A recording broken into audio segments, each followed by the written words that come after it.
Okay. I think we're back after all. Yeah, I posted stream like fucking 20 minutes ago, but I'm busy doing something, so that's why I didn't stream. Uh,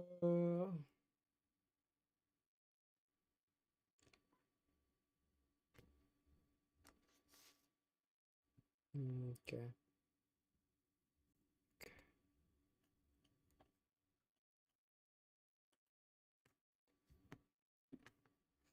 What the short got for me? The My Hero Academia Conquest? That it? Let's see here. Why pay thousands at a traditional sleep clinic when you can get the same machine and the same mask at the CPAP? What conquest is Yo, this? it's Rob here in Show Showdown. Today I'm here with Kumar Sutra. Manga Mama Perry. And You've seen that guy. today we are doing a My Hero Academia version of Anime Conquest. If you guys are not familiar, Oh no, it's like the freaking they all get placed at the thing and they're trying to dominate. Oh yeah, I'm not interested in that. I'm not interested in that shit. I'm really not.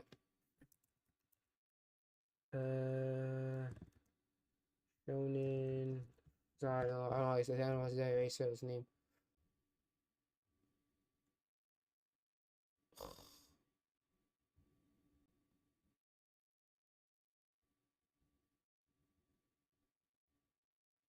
Mashima is formula for perfect storytelling.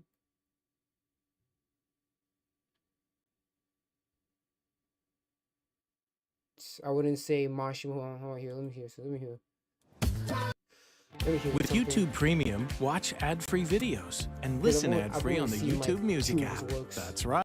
Why is Hiro Mashima so popular? Why do fans love the way he copies himself? And what is it about his manga that makes them just as popular as Shonen Jump's best series? People criticize his style, but the truth is that Mashima has a proven formula for repeatedly writing good stories. That's why in this— That's not necessarily true. The reason why is because he's always writing different stories all the damn time. This man went back to back to back to back to back of all these stories and stuff like that. That's why he remains relevant. Video, I'm gonna list Mashima's 5 steps to writing great manga, discuss the flaws to his approach, but also explain how Mashima has used this formula to become one of manga's most consistent writers. In the first Yeah, but consistency doesn't equal good. It's because Mashima is a consistent writer does not mean he's a good writer. There's a difference. He does this is by creating a big cast of fun characters. This is because Mashima understands that more than anything, readers care about good characters. But yeah, so and again, if readers care about good characters, they don't necessarily need to be a big cast. Because you basically want to appease everyone, not everyone, but you want to appease a lot of people, so you're gonna throw in as much people in this series as possible. You should not be. That's not no. Not a good idea to be doing that. I already know what you're thinking. How are we defining good characters? Because Mashima fans will say his characters are awesome, but other people probably have a hard time agreeing with that. At the same time, it's undeniable that characters are what made Fairy Tail Mashima's biggest manga. People are willing to overlook the flaws of the plot because they like the characters that much. So the question— yeah, and that's not a good thing. It's not a good thing to overlook a plot issue because you like the character so much. There is, how does Mashima make characters that people like more than the actual story? And in Mashima's case, he starts by giving each character simple motivations. This is because a simple motivation allows readers to understand the character as soon as they're introduced. For example, take Natsu. He is a fun— That's so basic though. A lot of characters have simple motivations. Obviously they change and get more complicated later on in the story, but a lot of characters start with simple motivations. Naruto wants to be Hokage. Luffy wants to be the Pirate King. Like that's not anything different. Each always wants to protect his friends. That's a simple motivation. Like come on, man. That's not anything to be praising. Fundamentally simple character. He still has an array of different emotions that he experiences, but his motivation of getting stronger and protecting his friends is so simple that you understand his— That's not his other motivation. His other motivation is also to fight Igneo. motivation right away. This makes Natsu a familiar character that you feel like you've seen before. Pause. That's like every other every other shonen protagonist. They wanna protect their friends and shit like that. That's not anything to be praising. It's not anything extraordinary. But you don't have to think that hard about why Natsu does the things he does, and Mashima can focus on everything else in the story. From this point, Mashima mainly does two things to build on the characters. First, he'll make them fun. Most of the time, this consists of giving them really cool powers that readers will enjoy, and sometimes this also includes giving them gags. Again, Yeah, like Urza. Urza has a good gag. It's Urza. That's what makes Urza a good character, because she has good gags. I'm not the biggest fan of her fighting because she has so many armors that she's basically a walking Deus Ex Machina. But it's her gags that makes it so fucking funny. She loves the art. She's so socially awkward. She can barely read. Like, there's so much we know about Urza that doesn't have to be fighting.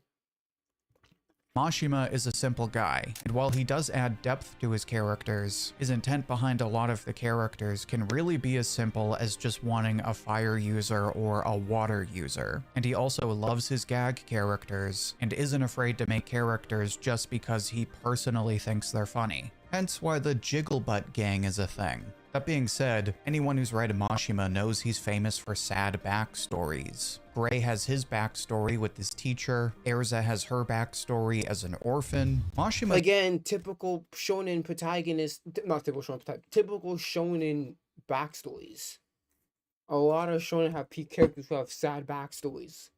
Let's go to Sanji, go to Zoro, go to freaking Luffy, go to freaking Naruto, Sasuke, Pain. Like, again, sad backstories are so basic. That's not anything to be praising. Mashima's manga have this reputation for everyone kinda getting a sad backstory at one point or another, and there's a good reason for it. With all of these characters having simple motivations and cool powers, the sad backstories add depth to the characters and ground them by giving them flaws and weaknesses. And you can see this in the way Mashima usually reveals a character's backstory well after they've been introduced. For example, one of the characters in the main cast of Rave Master is Musica. In the arc he's introduced, Musica. I really need to get back into Rave Master. I would say, because I've seen Rave Master, I've seen Fairy Tail, and I've seen a bit of Eden Zero. I would say Rave Master is the best one out of the three that I've seen. I need to get back into Rave Master, because I watched the anime, like the old school anime, but I never got into the manga. So I really need to get back into Rave Master. Is shown to be a gangster with a heart of gold, but Mashima doesn't tell us much more about him. Even at the end of this arc, we only learn a bit about his past. It isn't until later that we get the whole story of what happened. Again, that's basic, because again, when Sanji was introduced, we didn't get his backstory until long after later on. We didn't get the full extent of his backstory until Whole Cake Island. That's like 10 plus arcs after his introduction in Baratie. So again, this is basic. This is just basic stuff. It's not anything new.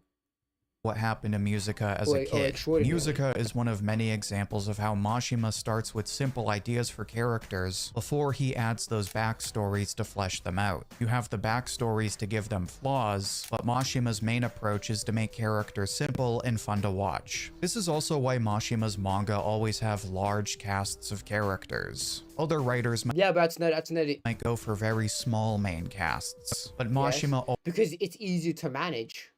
When you have a small main cast, it's easier to manage and easier to flesh them out and shit like that. The issue with Mashima, although yeah, he's a fucking big gigantic cast. Let's go talk about Fairy Tail.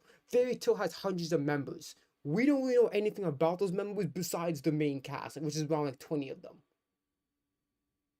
That's an issue, because at that point, that's like damn near, that's like 10% of the Fairy Tail crew or the Fairy Tail guild is fleshed out. And that percentage even dropped low with the other guilds. So that's an issue having a big cast. You have to flesh them out too. always adds as many characters as he wants. Part of this is because he likes to make simple characters, meaning it's easy for him to come up with more characters to add to the cast. But the other reason is because Mashima has this approach of make the character first and then flesh them out later. The result is that a lot of characters that Mashima makes on a whim eventually get their own spotlight. One of the recent examples of him doing this is Holy in Eden Zero. I'm not that far in Eden Zero, so I really don't care about this example. Really don't. Holy was originally just one of the 6 leaders of the Interstellar Union, but in a later arc, Mashima decided to tie her into the plot with one of the new villains, and he gave her this really dark backstory that motivated her to team up with the Eden Zero crew. The result is that Holy is still considered to be one of Eden Zero's best characters, even though Mashima never intended for her to be that relevant in the beginning. He took a character that he just made because he wanted to, and made her the hero of her own story. And again, writers do this all the time. Writers do this all the time. Freaking, perfect example, recent example. In Breaking Bad, Jesse Pinkman was only supposed to be a one-off character, but he ended up becoming the deuteragonist. Saul Goodman was only a one-off character. He ended up having his own prequel series, Better Call Saul. It's nothing. This is nothing extraordinary. There are writers that do this all the time. Where they'll introduce a character, you get the basic characterization of them, and it fleshes them out later on. This is not anything new.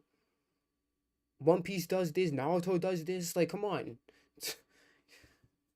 And that's why his manga are famous for having these big casts of characters that all get their own big moment. Granted, this approach isn't without its drawbacks. While Mashima is great at making characters, he isn't the best when it comes to following through. This wasn't really a problem with Rave Master, but we'll talk about why that is in the 4th part of this formula. This was really only a problem in Fairy Tail and in Eden Zero, where Mashima gives characters their moment to shine, but then he doesn't plan what to do with them afterward, and they kind of just hang around without enough to feel as relevant as they should be. This was a major or they just don't become relevant at all.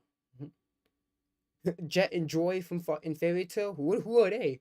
They were introduced in the first damn season and become irrelevant the whole damn series.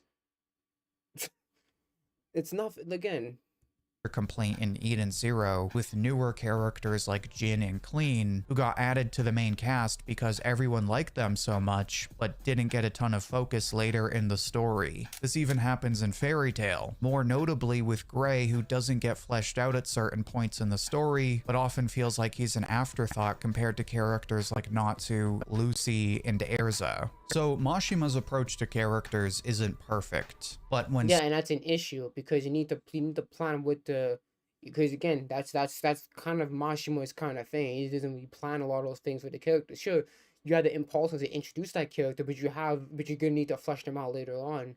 Or else, again, what's the whole point of introducing the character? When so many fans are willing to read the manga, even when the plot isn't its best because they love the characters so much, you have to give Mashima credit when it comes to creating fun characters. Which actually brings us— But again, anyone can create fun characters. All you need is the good banter. Like, that's, again, no. Because there are a series that does this, and they make the stories even better. I.e. One Piece. Come on, it's nothing.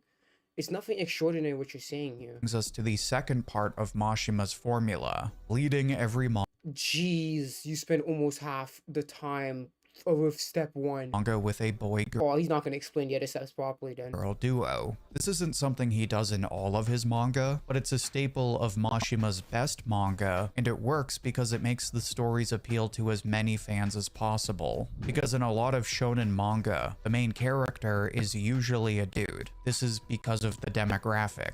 And it's not like girls don't like these main characters. Tons of female readers love characters like Luffy, Ichigo, or Naruto. But obviously, having a female lead is a good way to appeal to more female readers. That's not always the case because just having a female lead is not enough. You had to make sure that female lead's fleshed out too. She can't just be there as a prop.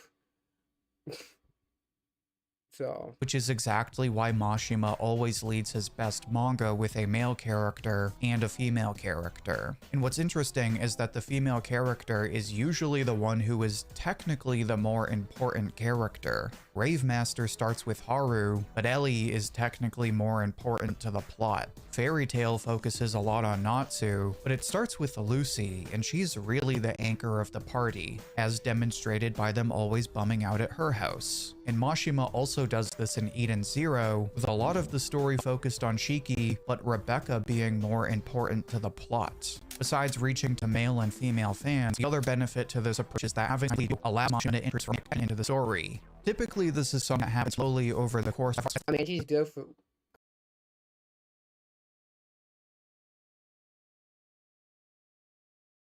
I mean, can't you just do that for fucking boy-boy or girl-girl duo? It's not... The romantic tension thing can happen with people of the same gender. Hope you know that, right? Characters work together and form a special bond. Mind you, this is something he does better in some of his stories than others. It was done pretty well in Rave Master. Also, the boy-girl duo was in Bleach, so... I mean, Bleach had this. Again, Naruto has this. One Piece has this. Obviously, for One Piece, there was no romantic tension between Luffy and Nami, but they're still friends.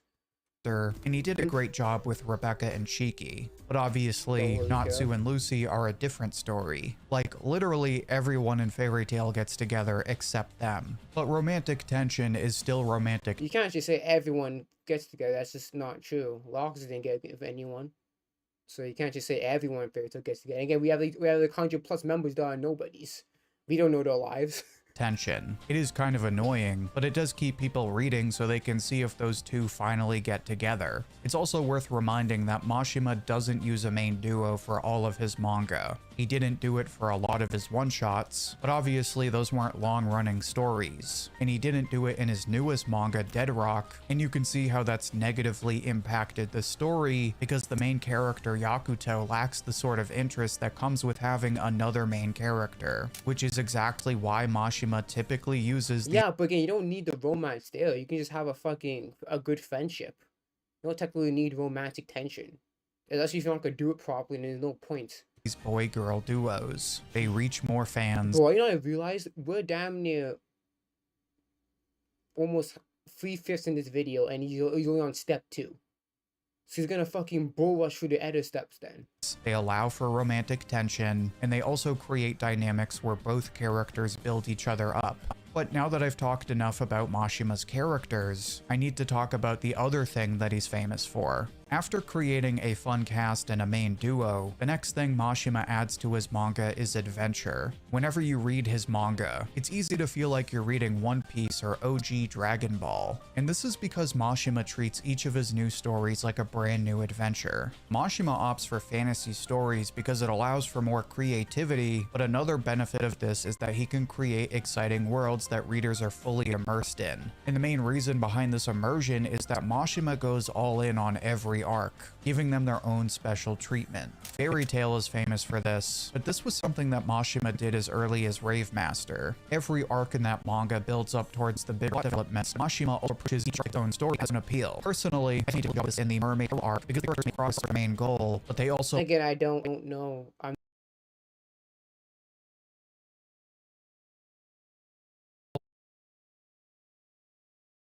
not that far in Rave Master, so I don't know. I don't care about his example. went to this cool mermaid kingdom and got to meet a bunch of cool characters that got their own stories. It was a nice detour along the main story, but Mashima treated it like its own adventure, so it felt that much more fun. He even does this with arcs that are really more about fights rather than new locations. Every Fairy Tail fan loves the Wizard games, even though it's mostly just a tournament arc. And Yeah, but again, yeah, people love it. Most fans love it, obviously, because they're fans. But if you really think about the Magic games critically, it's a very bad tournament arc.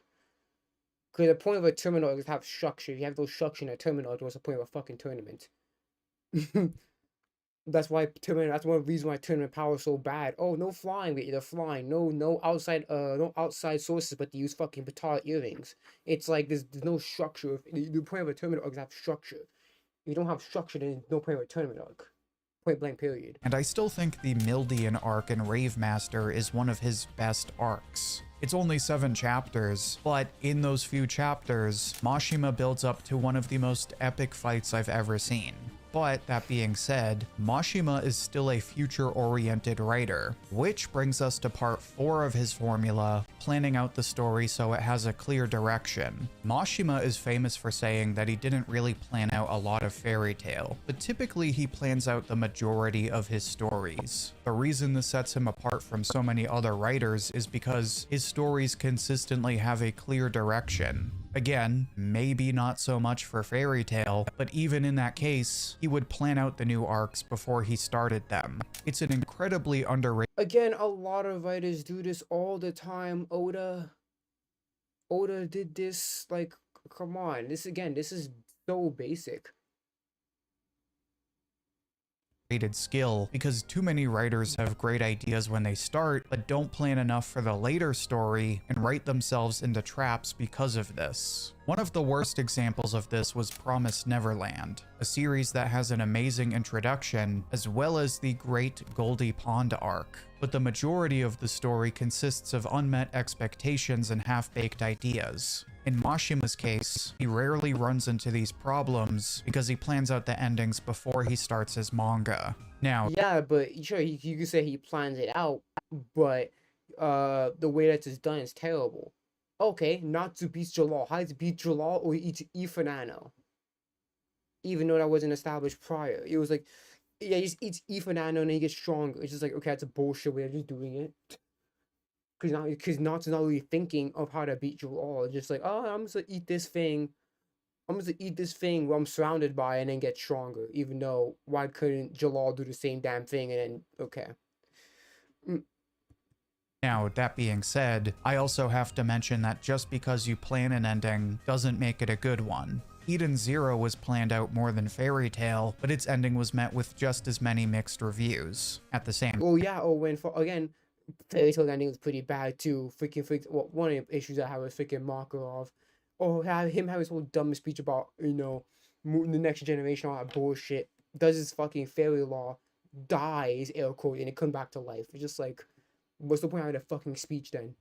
Same time, Mashima fans will tell you that Eden Zero is a much more focused story that, for the most part, always feels like it's working towards a clear direction. And the result is that Eden Zero and Rave Master are relatively concise stories where readers usually feel like the characters are making meaningful progress towards their ultimate goal. But that just leaves the last step in Mashima's formula, which is probably the most divisive one: giving fans what they want. Which doesn't sound that controversial at first, until you realize what this actually means. Mashima has earned a reputation for plagiarizing himself, but there's a good reason for it. So for example, a lot of people— I wouldn't say it's plagiarizing himself.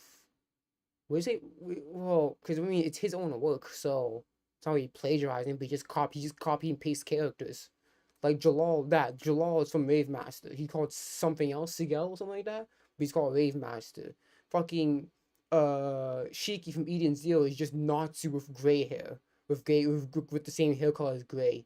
Or again, freaking Urza. I forgot the character in fucking Wave Master, but basically copy and paste Urza, how Rebecca is basically Lucy with dyed hair. Or literally happy 1-to-1, like Plu. It just— people find it funny that one of the new characters in Eden Zero is basically just Erza. Her name is even Elsie, which is clearly a nod to Erza. But the reason Mashima references his older characters like this is because it not only serves as fanfare, but it also helps the story by following proven records. Mashima's stories use a lot of simplicity, and a large part of that is because Mashima likes to stick to what works. This is why he writes happy stories with characters that feel familiar, and this is why he— yeah, so why can't you— again, it's kind of lazy, because like, okay, instead of doing a whole new design, I'm just gonna basically copy and paste Natsu and then just darken his hair to make him look different. It's lazy. That's the thing. If you want to, you can do this. You can do the sense of familiarity through tone. You don't have to freaking copy and paste the character in it, like literally what they did for Happy 1-to-1. And he has the same name and everything. It's annoying. Stuff from his other manga, because why wouldn't he use stuff that he knows readers already like? The drawback is that it can make his work feel repetitive at times and slightly lazy in some cases. But the benefit to this is that you usually get exactly what you want. For example, probably the biggest criticism against Mashima is his generous use of the power of friendship. And obviously, there are instances where it can make the story feel cheap or corny. But the reason this makes his story so appealing is because you can read these manga knowing characters get their happy ending. You know weaker characters will eventually get their time to shine. And you know the characters will always find a way to overcome obstacles the same way they do in typical shonen. The downside is that Mashima's manga don't really serve as trendsetters and tend to Well, here's the thing. If you know it's gonna happen in the end, then what's the point of what's the point of watching it?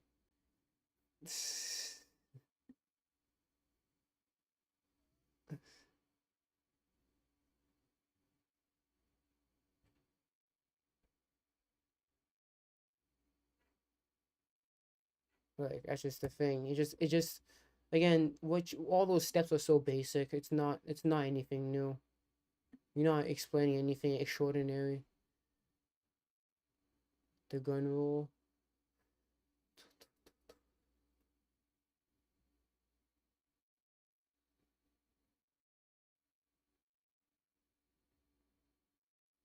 Okay, let's see this one.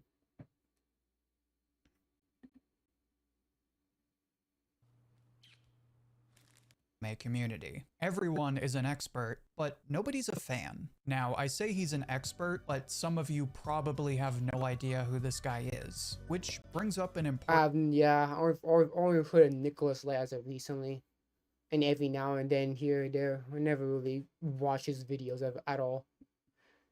question. He's just a reaction channel. It's like great. Is Nicholas Light, and why should I care? I'll get more into who he is soon, but the reason you should care is because, on top of being one of the most viewed anime reactors, Nicholas Light recently got a bunch of traffic for saying the new season of One Punch Man is trash, and then claiming that the director of One Punch Man is upset with him. He, like thousands of other people on the internet, talked so much about how bad One Punch Man and JC Staff are that the director of the anime decided to speak up for the studio, claiming that this kind of reaction ignores their struggles, and even deactivated his Twitter because— Again, director should have not done this. The director should not have done this because, again, oh, we struggle. Guess what? Every animation studio in Japan struggles, buddy. And they still make better quality animation than your studio does. It's not a good excuse. Give me a freaking break. Oh, I'm struggling. Nigga, every anime studio in that Japan struggles. You're not saying anything different.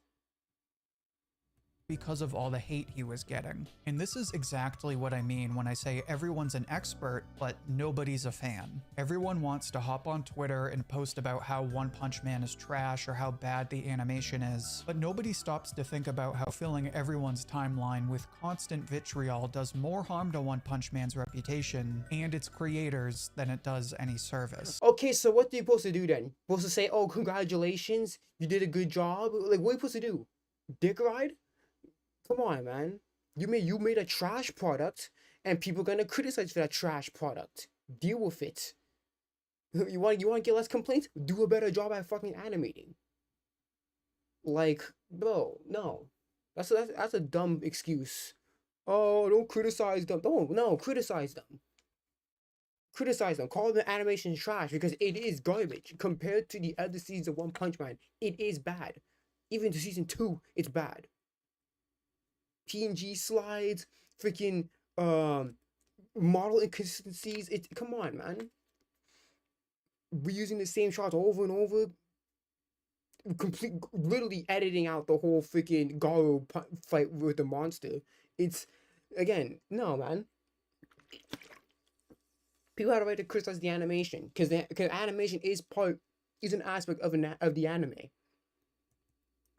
Part of being a fan does involve being knowledgeable, but it also means cheering for the thing you're a fan of and supporting it. And this— yeah, but you can't. Here's the thing. What you're kind of saying is let's blindly support this thing. No. There's nothing wrong for bit of criticism. Obviously, it depends on what you're criticizing for sure. But There's nothing wrong for bit of criticism. What you're kind of saying is that let's be a fanboy. No. If something's trash, call it trash. As long as you're able to explain why it's trash, then who cares? And this is why Nicholas Light is an example of what's wrong with so-called anime experts. He claims to be a fan of One Punch Man, but all he's doing is getting people to hate the show. Now, to that point, you might argue that he doesn't deserve to get all the blame, which is true to an extent. If anything, Moist Critical is more to blame because he's also saying the show is trash and has a much larger audience. Again, who cares? Who cares if he says the show is trash? As long as they're able to explain why it's trash in a proper way, then why does his opinion matter? Because One Punch Man season 3 is garbage. Not even just the animation, but the story is like it's basically just so discombobulated. It's like, okay, let's go. It's just like most of it was set up, most of it just yapping. Right, most of it just ran with dialogue and setup, and then when they go to the cave, everyone's just doing their own thing and just blindless action. Just come on.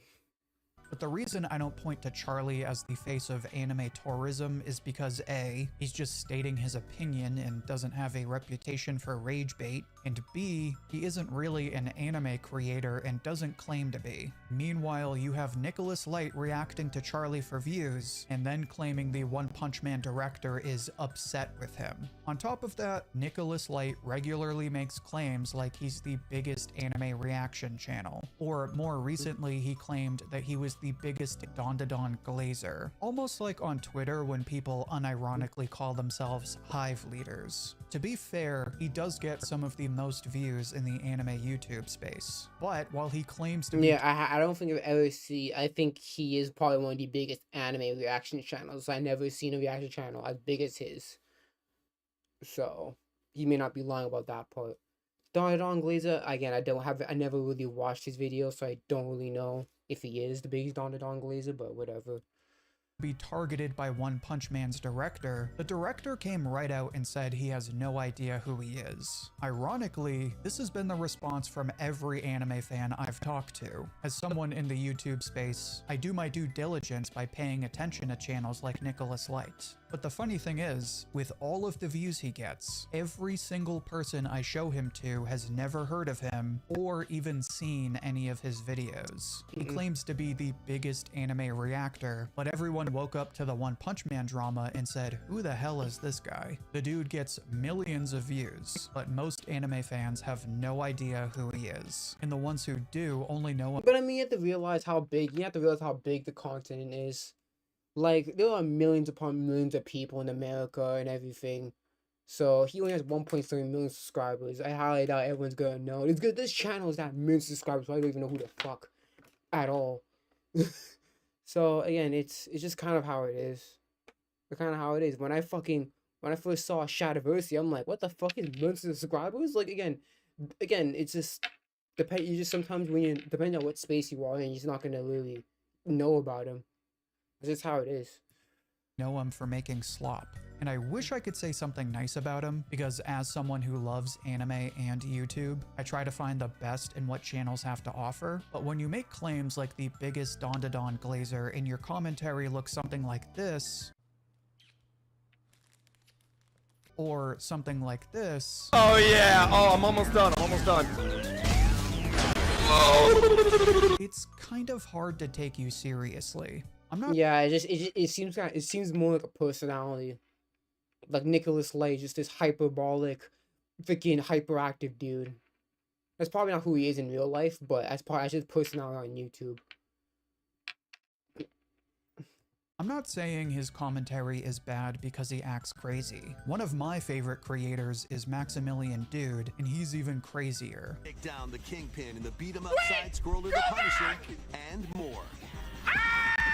But But the reason people like when Max goes crazy is because he's genuine. He hypes up the stuff he loves, but he also starts thoughtful discourse when the companies he wants to support are clearly falling short of expectations. The reason nobody likes Nicholas Light is because his reactions are completely binary. He's either eating Godzilla dolls and losing his mind, or he's saying that the show he supposedly is average. The worst part is, as soon as everyone out for age baiting, they call himself dumb. Suddenly he says that he's being targeted and that to on for taking art. This is what These don't characters. this is what he calls this is the free speech I was afraid of. Points back it up. Yeah, it looks good, but move at all. Move. Every opportunity in the most truthful comment and will you criticism you call yourself an atheist and you prevented people from Nicholas a perfect example of one experts they're not fans. He has several video games YouTube's of him being copyrighted, showing Joe ignorant because every channel the feature has copyright songs. Copyright times they each call their own channels no problem, and you're not the one who has to. And you're also reacting to the biggest fucking. You also react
into anime, to anime shows that licensed and stuff like that.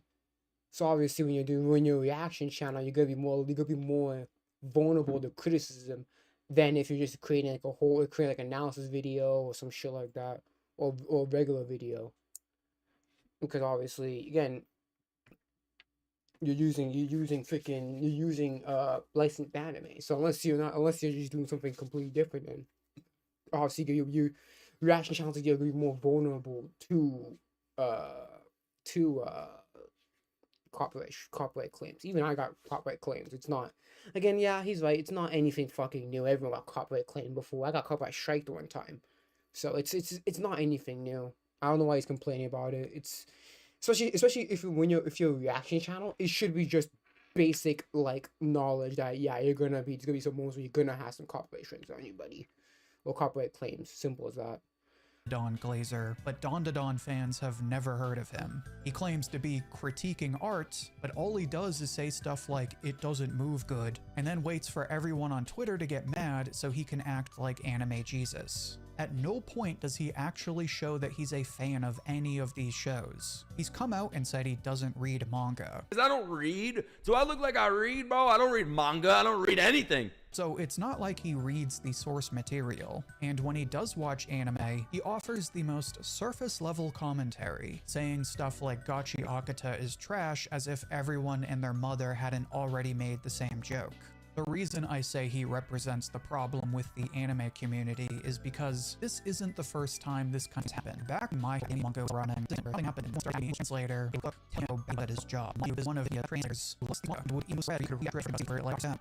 You can open his own so people could see what's their criticisms. They made him Twitter. I think I make a population know anything about the criticism that he did.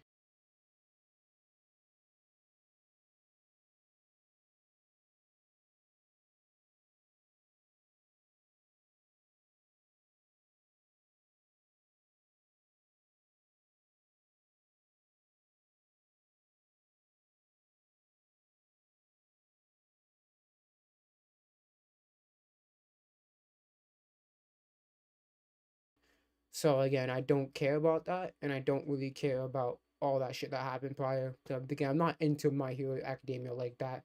I'm not into the fandom like that, so I don't really care about his situation.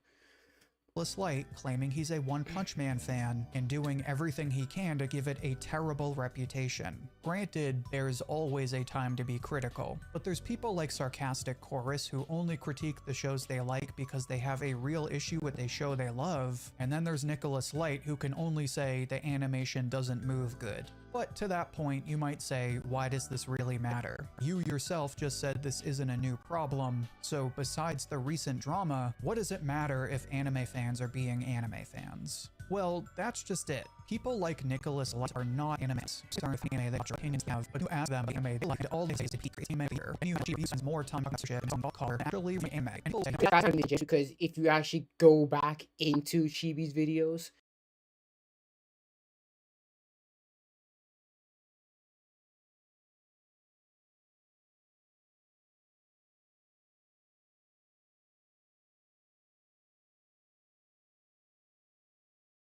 he does talk about anime. He does talk about reviews for a while. I mean, he been doing. Can I just go on to now? He's stretching it now, because this is how you know he has been knowing about Chibi. Chibi been doing reviews. Well, yeah, kind of his version of reviews for a long time. It's only recently he's been talking about other things, about censorship and shit like that. And censorship has the stuff to do with anime. He talked about the censorship in like One Punch Man, all that shit.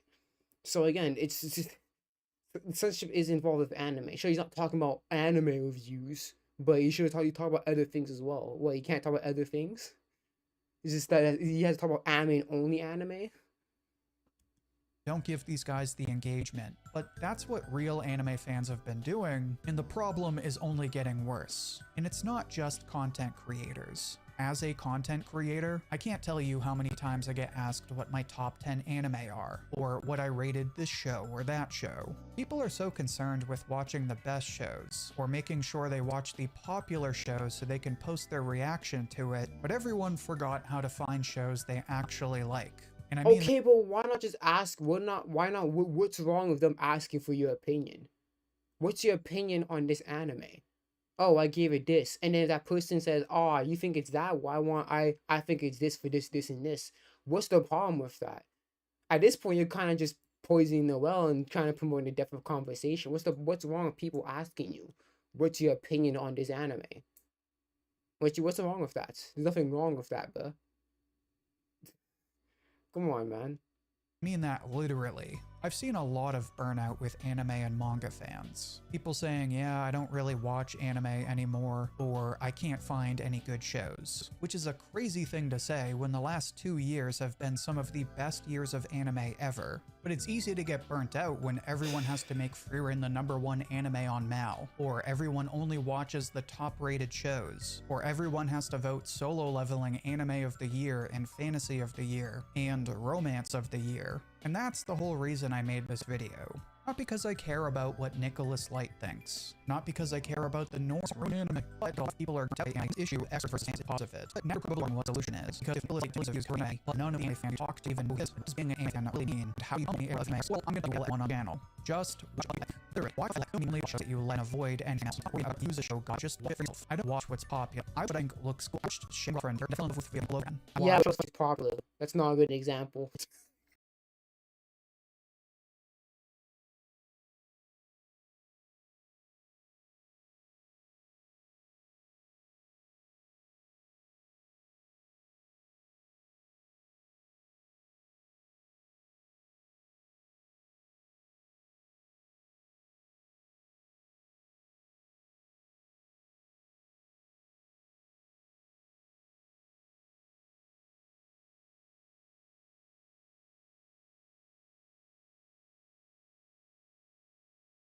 Because Shango and Frontier especially season 2, it got popular, so that's not a good example to say. Watched Dragon Quest: The Adventure of Dai because I love fantasy, even though it wasn't the most talked about show, and it became one of my all-time favorite anime. If you want to find shows that you like, just go on Crunchyroll and take the time to browse the page until you find something you like.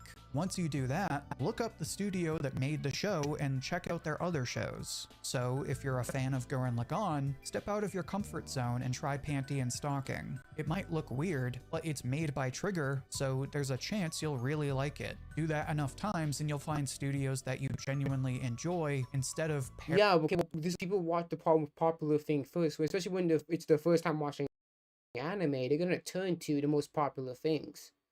That's kind of how it works.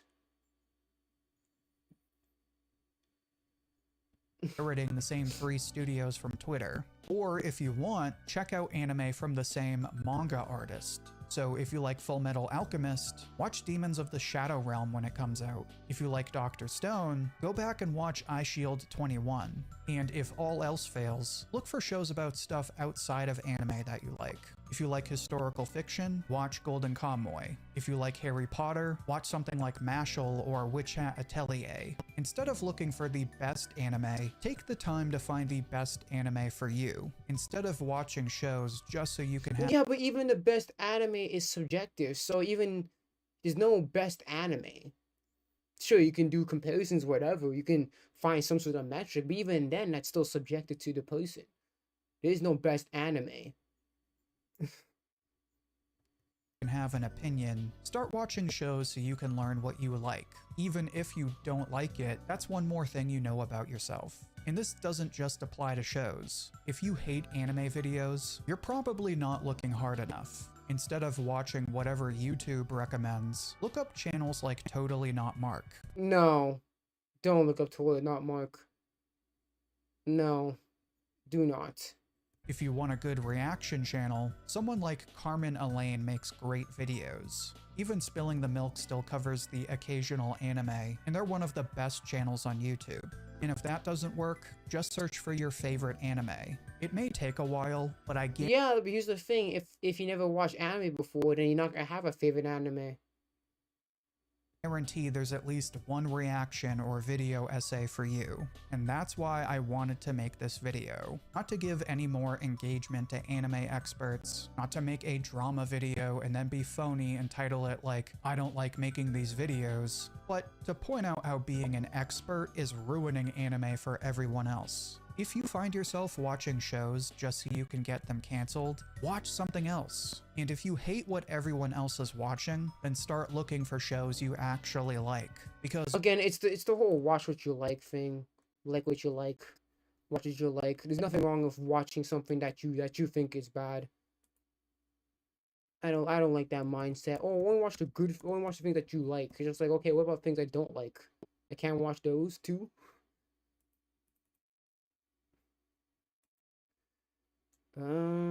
Let's see here.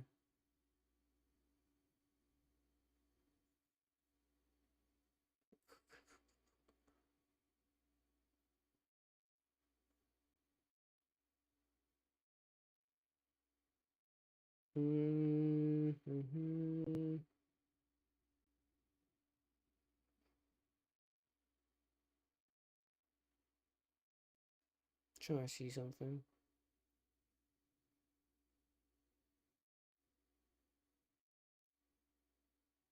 How Token wrote evil. I'm pretty sure if I send this video of myself to my relatives, they wouldn't be able to tell if it's AI generated.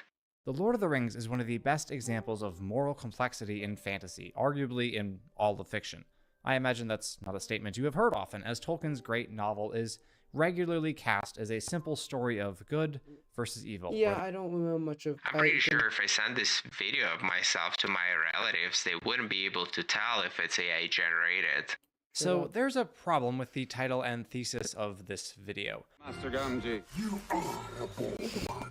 Audiences hate bad writing, not strong women, is a bold and confident claim that clearly and continues a lot of people, but I'm not sure that's simple. After all, audiences at large are not critics. After watching any given show or movie, most people do not spend the next hour thinking about how well layered the dialogue was, or how the arc of a given character was laid out to perfection.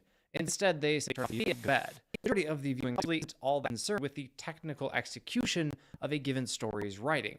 If they were, shows like Better Call Saul and The Wire, which are masterful creations that feature characters who feel fantastically ordinary and real, and who talk like real people, but complexity and nuance, while the acme of technically good writing clearly... but Better Call Saul is popular too. Sure, it's not Breaking Bad level, but it's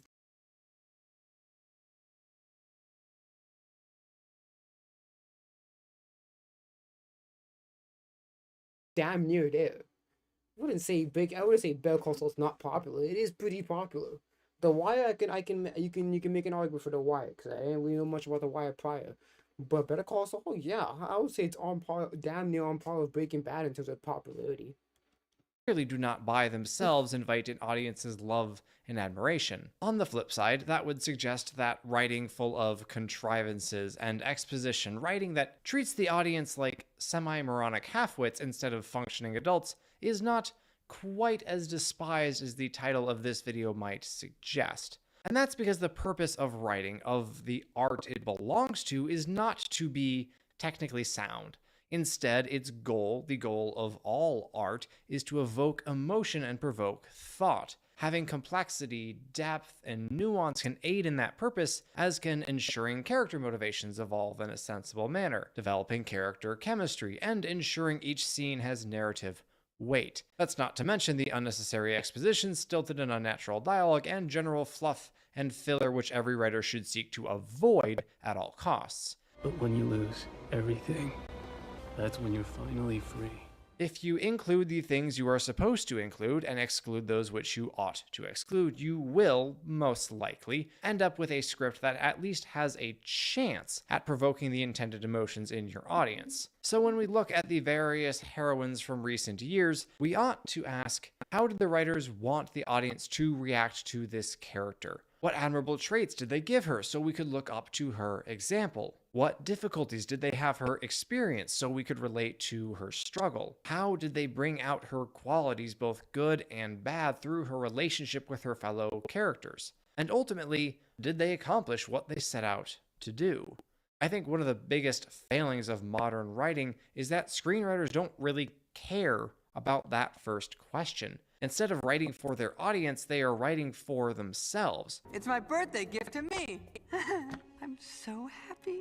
Creating a character as some sort of wish fulfillment or cathartic exercise. When you that's an issue, especially for like ones like IPs, like Star Wars, Marvel, those like big old IP, like Lord of the Rings, especially with those big old IPs, they have an established fan base that's been there for years. So when you're writing something, you should obviously try to cater to that fan base first instead of what they sometimes usually do is just trash the art, not trash the fans, because obviously they're gonna be the main selling point, right? Obviously you're gonna gain new fans possibly, but it's always best to cater to old fans. You always have that good source of revenue right there. But the thing is, they kind of trash on the fans. It's just like, well, why should I support your work if you guys don't even like me supporting your work, Apart from such a shallow place, it's going to be nigh on impossible to create a character that is relatable to the masses, that can inspire or edify any given audience member, even if your writing is technically brilliant, which it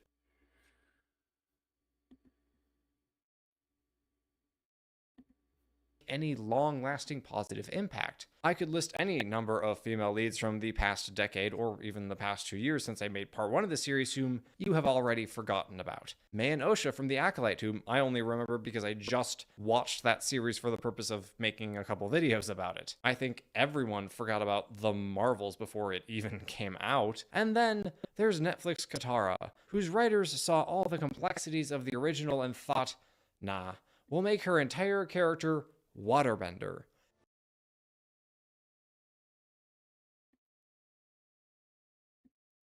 That arc, Katara was totally flat, lacking her animated predecessor's fiery passion, relentless hopefulness, and unyielding. And also they fucking also not related to Katara, but they also took away Sokka's like misogyny, because all the big aspect in Sokka's character was the misogyny.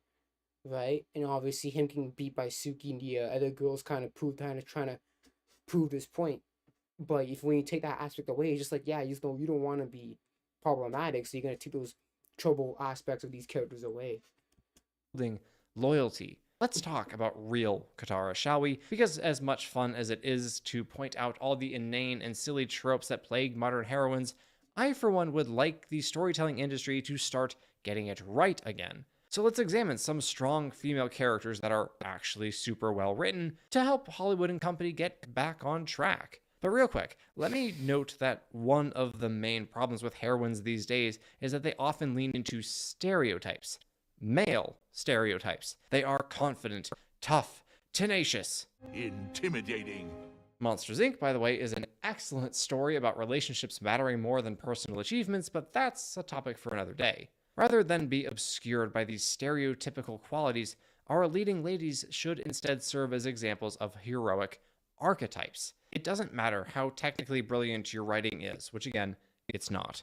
If your character exists mostly to emphasize the strong in strong woman and has a narrow, masculine-centered view on what the word strong means, then you are not going to make your audience feel anything close to informed, inspired, or intrigued. Stereotypes are extremely narrow, but archetypes are broad, allowing characters of great depth and who are vastly different from one another to fit under the same umbrella. Katara, for one, is a wonderful example of the archetype that I have dubbed the maternal protector. Exemplars of this archetype will be devoted to the defense and well-being of someone or multiple someones entrusted to her care. She will seamlessly blend ferocity and strength with tenderness and compassion. She will sacrifice willingly and train tirelessly, becoming the best at her chosen art, not for her own gratification, but for the sake of her children. But Katara is not a mother. Well, she is eventually, but we're not talking about the Legend of Korra right now. It is obvious, however, to anyone who has watched Avatar: The Last Airbender that Katara's maternal instinct is quite mature. It has had to be, as she has been forced into responsibilities far beyond what would normally be expected of a 14-year-old due to the war and the loss of her own mother. Rather than crumble under the pressure, Katara rose to the challenge. She essentially raised Sokka 2 years her senior. She encouraged and empathized with Aang when he fought his battle with guilt, and she, eventually, became a trusted counselor and friend to Toph, whose relationship with her own mother was, shall we say, somewhat lacking in warmth. The maternal instinct is one of the most beautiful natural phenomena because it is so pure and self-giving. The maternal protector asks nothing in return for her dedication and sanctuary. She simply wants those under her care to live and flourish, and she is willing to pay a high price for that safety. Sometimes she may even sacrifice herself. Now, fans of the show know that Katara does not die a martyr, but I am instead referring to the episode The Puppet Master, where Katara is taught bloodbending by Hama, a fellow waterbender and Fire Nation prison survivor. Despite her vow never to use the despicable art, Katara is eventually forced into doing just that, enslaving Hama's body in order to force the woman from forcing Sokka's sword through Aang's chest. Katara's decision to break her rule, to go against what she believes to be right and moral in order to save her brother and her friend, is one that weighs heavily on her, especially when Hama cackles triumphantly that Katara has now become a bloodbender. This theme of self-sacrifice, of not merely risking self-preservation, but also giving up one's ideal self in order to protect those under her care, is not unique to Katara. That motif is perhaps most notably present in Sarah Connor, one of the most well-renowned female badasses in cinematic history. Here is a woman who lived a carefree, happy-go-lucky lifestyle before being suddenly thrust into the middle of a war for humanity's very survival against a seemingly unstoppable enemy, being told she was destined to bear and raise mankind's only hope in that struggle, and being forced to fight for that life as well as her own from before John Connor's existence ever began. And then when it did, her job was far from over, as evidenced by, well, the entire second movie, which is where we witness the price she has paid to raise and train John for the war that nobody else believes is going to commence within a few short years. Her insistence on the reality of such a war has landed Sarah in an asylum, where we find her doing her best Uncle Iroh in prison impression, and I'm sorry, I can't let this go unmansplained. You gotta lock your elbows out when you're doing chin-ups, Sarah. Lack of proper pull-up form aside, Ms. Connor is a proper badass. How can you not love this key toss into nightstick to the gut move? I sincerely appreciate it when movies actually make an effort to show how women can overcome men in physical combat, rather than just pitting them against each other on an equal playing field and asking the viewer to suspend disbelief. Terminator 2 really set the standard for this archetype, and few subsequents have come close to measuring up to it. Sarah Connor's combination of stoic weapons are the biggest, one of the biggest equalizers, because having weapons is kind of lending an aid. She didn't, even though she has a toned body, she doesn't use her bare knuckles to defeat dudes. She uses weapons and shit like that, and outsmarts them with the whole drugs and locking the thing, and locking the door and shit like that. She outsmarts them and uses weapons to defeat them.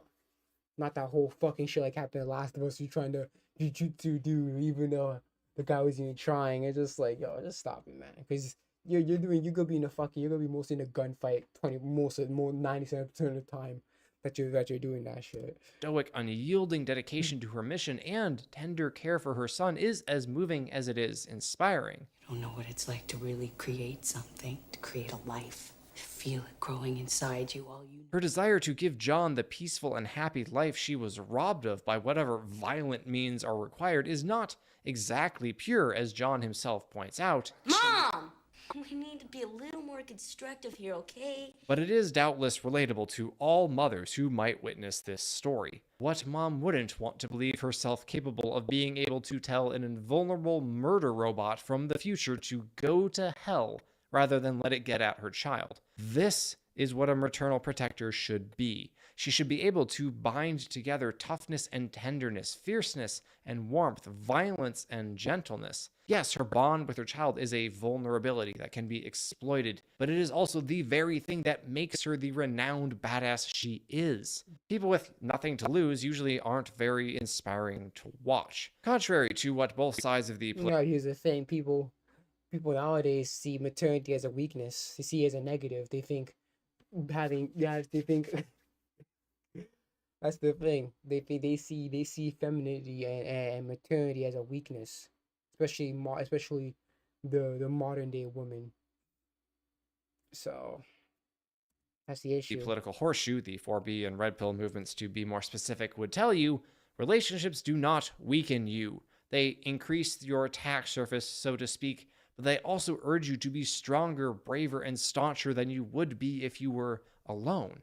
When a mother knows her mission from the very beginning, she can be a paragon of strength, courage, and persistence, as Sarah Connor very much is. On the flip side, we have Mother Anastasia from everyone's favorite show, The Acolyte. What's wrong with her, exactly? It's actually kind of hard to say because she's barely a character. Despite the fact that her reluctance to let the Jedi even speak to her daughters is a pivotal choice for the show's plot, her philosophy and ideology remain entirely unexplored. What actually drives this woman other than distrust of the Jedi? Come to think of it, why exactly does she distrust the Jedi? Nobody knows, and you'll never get the chance to ask her because she tried to turn into a cloud of black smoke, disintegrating one of her daughters in the process, and was immediately impaled by a lightsaber. Believe it or not, the show wants you to believe that Master Soul was in the wrong here.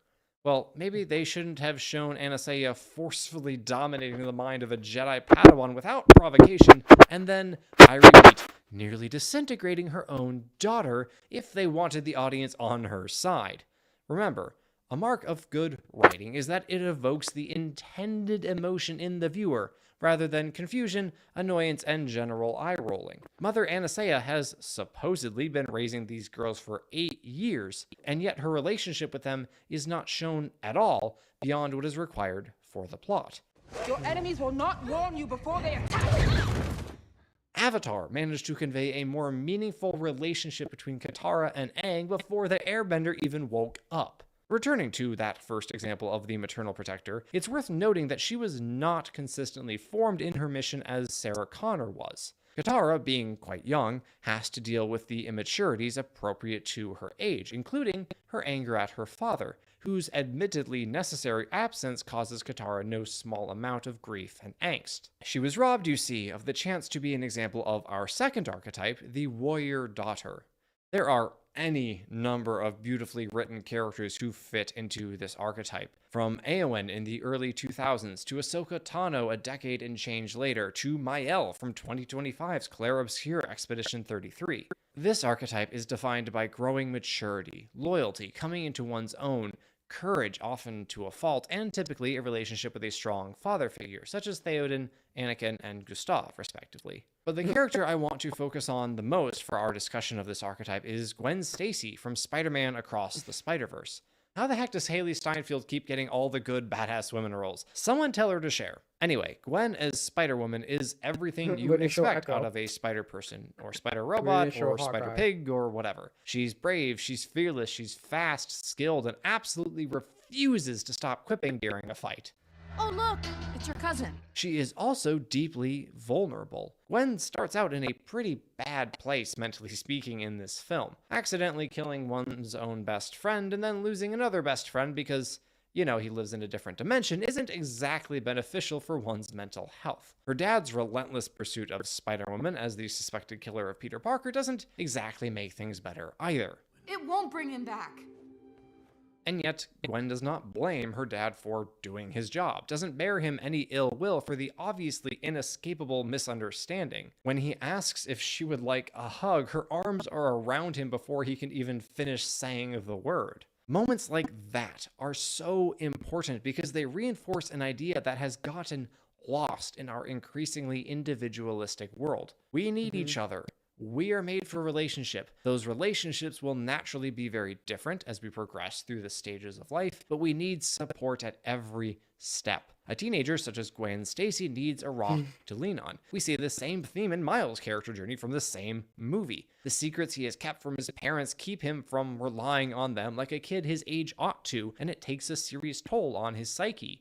Gwen, mercifully, actually gets some resolution for her own conflict. Well, it is kind of forced upon her when she finds herself on the business end of her dad's service weapon with her web shooters run dry. But then the rest of the movie happens before the two meet again, and Gwen finally has to pour her heart out to her father. I don't know what I'm supposed to do. I'm completely on my own. I can't lose one more friend. From one perspective, Gwen has it all. She's a freaking superhero on an elite strike force that gets to jump between dimensions. She gets to experience new worlds on a daily basis and do work that is of unmistakable importance. But that perspective is shallow and misses out on what actually makes life worth living. If I may offer up one of my all-time favorite quotes. Friendship is unnecessary, like philosophy, like art, like the universe itself, for God did not need to create. It has no survival value. Rather, it is one of those things which give value to survival. Take a look at any character arc I've featured on this channel, and you will see that theme reflected over and over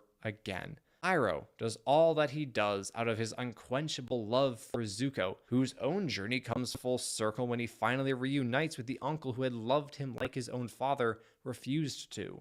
Aragorn seeks the throne of Gondor and Arnor not because he desires power and authority, but because, for one thing, it's simply his duty, but for another, that's the only way he can marry Arwen. The commandos of Delta Squad are motivated by the brotherly bond that they have forged in training and combat. Arthur Morgan fights tirelessly to become a better man because he has taken a gamble that love does in fact exist, and he is determined to show that love by giving to others a life he could never claim as his own. This is what great stories do time and time again. They provide us with unique lenses through which to view universal truths about human nature. So while I can't exactly proclaim Across the Spider-Verse as an all-time great, it is only half a movie after all. It certainly contains those foundations. That's how I'm not even like, cause I haven't watched the second one. And that's why I'm not even pushing to watch it, because like, I don't even know when the second half is even coming out. It's supposed to be coming out this year or next year. So I'm just like, well, what's the point? I have all this time to watch the second. It's like 2 hours and a bit. I have 2 hours and a bit out of all my life to watch it. elements that will, I hope, make a story worth watching and rewatching for years to come. As a dad myself, I absolutely love the depiction of Captain Stacy as a man who is willing to sacrifice immeasurably if it means he can love his child the way he ought to. It certainly isn't easy to do so. Parenting stuff is a big-ass mystery. But parents, friends, spouses, and anyone who has experienced genuine self-giving love can understand that motivation to simply trust that acting out of love is always the right choice. That is not to say that such a choice guarantees a happy ending, far from it. Eowyn and Ahsoka, two of the aforementioned examples of the warrior daughter, lose their father figure during the course of their stories, albeit in quite different ways. I won't go into much detail for either of those two characters, as I've already made an in-depth analysis of Eowyn's character arc, and am planning to make a similar breakdown for Ahsoka, but I feel some words of praise are warranted here. Ahsoka is obviously a good bit different than Gwen, who actually has a father, and Eowyn, whose uncle raised her from her youth. Being a Jedi, parents aren't really a thing for Ahsoka, so instead she has Anakin. Oh good, that'll end well. Doing what the Jedi Council says, that's one thing. How we go about doing it, that's another. But despite her parental figure being a man who himself struggles due to his own father figure being more of an older brother to him, Ahsoka manages to come into her own as a warrior and leader. Oh, it's a bumpy road, don't get me wrong, but that just makes it all the more impressive that she does in fact become a relatively level-headed Jedi with a somewhat firm grip on her emotions, which do admittedly have a tendency to flare up. Again, trained by Anakin, what are you gonna do? And while Ahsoka's eventual departure from the Jedi Order is more important, narratively speaking, for Anakin's arc than for her own, we can still sense her wish that her master had somehow been able to protect her from all this. Whether or not it's Anakin's fault isn't really the point. Failures, even unpredictable and unavoidable ones, weigh heavily upon those who experience them, making them replay the situation over and over again in their minds, using the cursed benefit of hindsight to say, if only I had time and time again, until they drive themselves insane with regret and remorse. Yet again, the theme of the importance of relationships is present, but now we see it from the other side. The relationship between father and daughter figures broken by tragedy that neither of them could have foreseen and which they were quite powerless to stop. I'm happy Ahsoka's story didn't end there, however. Her triumphant yet depressing victory on Mandalore was a fitting end to the arc of a character all too familiar with inner turmoil and conflict. And yes, I know her story doesn't end there. We'll talk about her arc in Rebels in that later video. In a similar vein, Eowyn's story mercifully does not end on the fields of Pelennor, though if it did, it doubtless would have been a happier ending than Ahsoka's, if the last we saw of the young Jedi was the end of Season 5, anyway. To this point, I have admittedly focused most on the daughter portion of the warrior daughter, but let's not forget the first half of that archetype. Now, Eowyn's attitude toward battle, war, and death isn't totally ideal, but that's part of what makes her character so fantastically relatable. Take heart, Mary. It will soon be over. Who wouldn't be tempted to fatalism in the face of seemingly inescapable, inexorable demise? Would you and I not long to be able to rush to meet our quick and glorious end rather than sitting and waiting for an ignoble death to find us? Regardless of motivation, Eowyn's decisions providentially land her here, in between her fallen uncle, the man who has loved, guided, and protected her since she was a young girl, and a beast from some deep abyss of which Rohan's songs would never tell. And yet she does not falter, does not waver, does not blanch in the face of a being so foul and fell it caused the king's guard to flee in terror. The sheer determination and courage displayed there, not to mention the actual skill, are beyond inspiring. Eowyn's stand here represents what all warrior daughters prepare for, even if their fathers hope they'll never have to experience it. Theoden trained Eowyn to ride, to wield sword and shield, and yet he sought to keep her safe, to give her days that were better than his own. I would have you smile again, not grieve for those whose time has come. Her disobedience is not so much an act of defiance of proving herself as it is an act of love. Eowyn didn't ride into battle to test her mettle, though she does, but because she could not bear the thought of being apart from those whom she loves in their final moments. If she dies protecting her fallen king, so be it. She doesn't, however. Eowyn eventually marries Faramir and takes up gardening as her main occupation/hobby, which, if you know anything about Tolkien and who he deemed the true hero of The Lord of the Rings, is just about the highest compliment and happiest ending you could hope for. Unfortunately, not all warrior daughters are written so well and exemplify the archetype so beautifully. Hera from War of the Rohirrim, for example, has a severely underdeveloped relationship with her father. The bones of it are there, but that's pretty much it. Hera's character arc follows a paint-by-numbers approach of free-spirited young woman is held back by everyone else in her life until they eventually realize they shouldn't do that, with no variation or creativity injected into it, and the rest of the story is equally simplistic. It's quite obvious this movie was made purely to keep the rights to the franchise, and a commensurate amount of effort was put into the writing. Helm's character is flattened from his book counterpart, Freyalof is completely sidelined, and Wolf, the antagonist, is the most predictable, cartoonish villain since Dr. Doofenshmirtz, but he lacks the pharmacist's effortless comedic timing. There is something good here, it's just not really explored much. Helm loves his daughter and Hera loves him back. She fights for the noble and just causes of family and country. If you take this movie at no more than its themes and don't really worry about its execution, I dare say you might quite like it. Unfortunately, the writing is incredibly bland and unimaginative, and Hera's character ends up quite literally where she began. Wild, some called her. Headstrong, railed her father. Wild, some called her. Headstrong and free.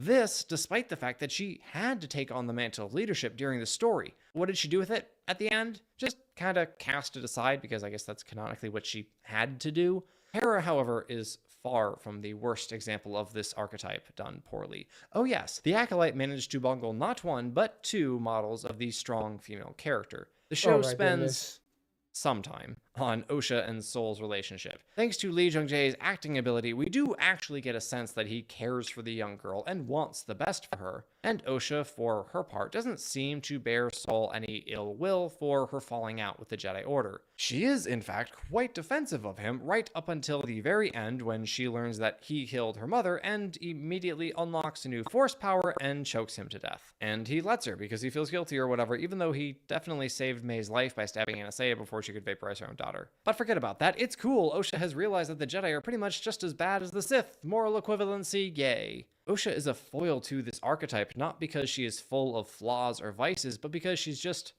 not much of anything. Her character is remarkably bland and uninteresting, her motivations unclear, and her loyalties built on the shiftiest of sands. What are we supposed to take away from all this? How are we supposed to feel? If you guessed utter confusion, you are most certainly correct. That's doubtless not the actual intention. The Acolyte, as I laid out in my last video, has no real moral philosophy. It just wants to overturn the established one, replacing it with an exceedingly murky nothing. Osha as a warrior daughter doesn't fail because her relationship with her father figure ends poorly. Ahsoka's did too, after all. But because this story takes a shell of that archetype and then smashes it to bits without replacing it with anything meaningful. Audiences don't want you to tear stuff down. They want you to build stuff up. That's how your story becomes long-lasting. And that's the thing. Even if you tear stuff down, at least make it good. If you're just tearing stuff down for the sake of tearing stuff down, there's no point of it. What's the point of watching your shit?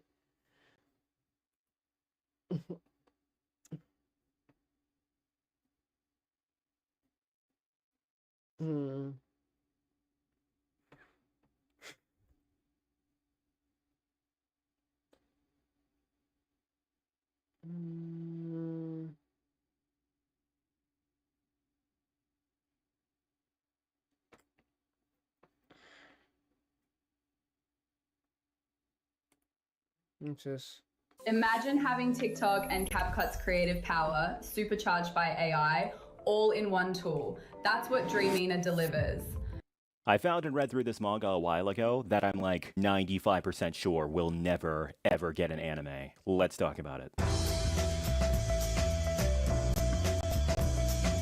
Now, when I say this, I don't mean to sound hyperbolic simply for the sake of YouTube clickbait. I'm like 90% confident that this won't ever get an anime, but I could very much be wrong here. Reason being is because I really don't think there's a controlling process for what gets anime adaptations nowadays, and pretty much every stupid idea is getting greenlit now. By the way, did you know that there's a freaking yo-yo anime out there? No, it's like you know, yeah, you're supposed to take it as a wow.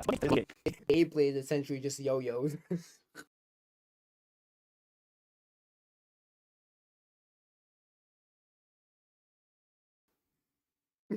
They're kind of like yo-yos, but they don't have a string. Trust me, man. You can take a basic concept of an anime, and then you can go fucking crazy with it. Manga in particular could never ever get an anime. Well, 2 reasons. 1, this manga is it's a little bit on the edgy side. Just a little bit. So much so that I cannot even say the name of this thing without getting black holed by YouTube's crappy rules. Boys, you know me. You know that I don't freaking care, like at all. But if you have any experience on this platform, you'll know how much of a bunch of pussies YouTube are. But you see the title of this thing, you see what it's called, and as much as it pisses me off to self-censor my own discussion, I'm gonna have to use a different word. So let's go with Minecraft. Yeah, let's go with that. This manga called Minecraft. This one this anime is because elsewhere in this video, Minecraft mentioned regular arcade games. You an unstatual or slice getting that house. This theory created like a crazy name. No hand sub. Coincidence. I really like it. What you at? Well, I would give the thing a deal. Just watch me. But first, politely subscribe if you're entertained by me. It's just in the I'm not doing it, okay? Today is a real day to a very cafe somewhere. To you know, Minecraft at where it's like a lunch party to arrive there. Not well. That's all for us. First, such a heavy contrast.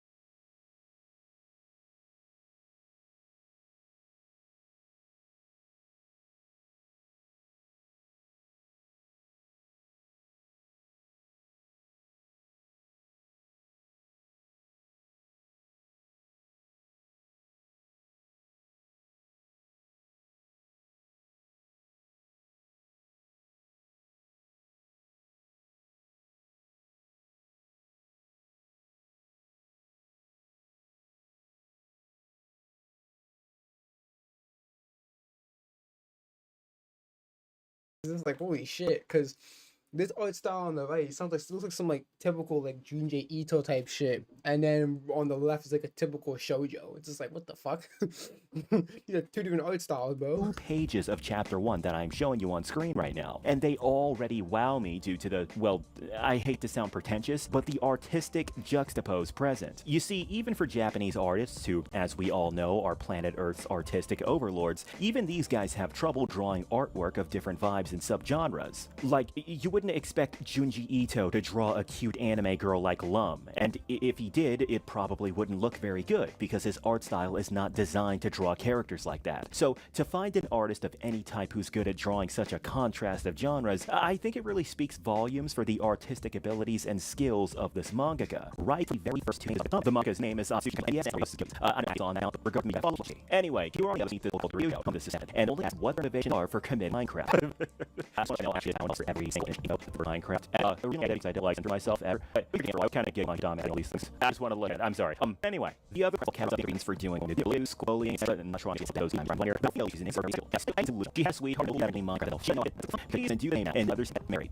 Every character for crazy. It's a book about that. Top tier guys, which is a whole different that everything makes about and you personally will which they don't mind. It's a dream. Worldly different orientation to train. You have to charge magic stuff, which is you need to up with Minecraft. You don't increase people that make a joke, but if you but that's okay. Actually, he explained what's happening. Let's go first. She can no longer down. However, for this, Ryujo knows she's dream with something up her to save her ass. She saved her. Then after being like into girl out of there, she can worry her if she's Minecraft. This completely does not work. How many of the in the couch for about space? That of course is self-awareness. The manga is a student who knows what's it. How he knows what exists. But has to do how this goes down. And the day is safe. She actually to train it, and she thinks you think something to be somehow gets in Peter. Turns out that really understand because of The real one isn't because of our own shoe. The reason why is because evil monsters draw them into Minecraft. Literally, that is a emotion. No, nothing to do with it. Evil is that only Japan Minecraft is. Boys, you can help us confuse this right now. It's still a rendition of it. That way, because Reed in her, and the why he's all within her soul. Yeah, she's a death, don't you?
Mental state, whatever. And like, oh no, this monster that was causing it. Just like, oh, that kind of cheapens the impact.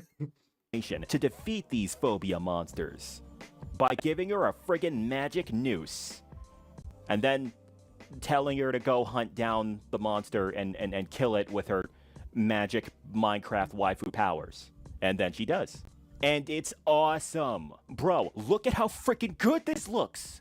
And this manga Sakuga that you're looking at right now, this isn't a one-time instance. As the manga progresses, there's whole-ass fight scenes that are insane and awesome to witness. I'm sorry, but I must gush about this art style again. Look at how dynamic these shots are, man. Damn near all mangaka are really good at working with actors because they all can create by default. Just amazing how the dude is good at some things. But yeah, oh, by the way, and the mother is the time is reversed, and the girl herself brought back to life, all fine and well. And the girl and problems involved in trying already put on screen. To work to she will become a of and fun one for all. So, and pictures of the micro too. Better epic monster, cheaper girl, proof mysteries of phobia, and more. Entire con file and disturbing and it's just a unexpected. And the reason why I'm pretty sure that every necessary subject is so low around the reason why I don't ever get is because it makes a lot of space using it as a bot buffer. Kelly and a fin act. Oh, it's that the person for just being for themselves. Oh, not bro. Reason why because there's monsters and shit that make you want to do it. Really, technical girls kill it. Then all your animation brought you to that move and did it like you talk about. It's very disappointing that with a weapon this very I that really likes manga. It bundles up with dark man. That just can't read it. I still really get the point. Character development genuinely this month that I see because it's really nice. There's so much more action character on page. I urge everyone to model once. And even that long, it's 40 chapters. You probably fish high in one day. Man, I'm like my neck and everything. It's like if you're some other fuckers. I'm surprised they fucking adapted.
They'll adapt some people adapt to Subject anything. matters. Though. But hey, man, a whole.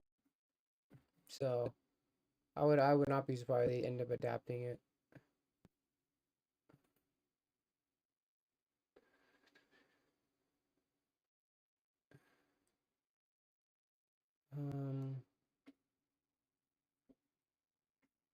Well.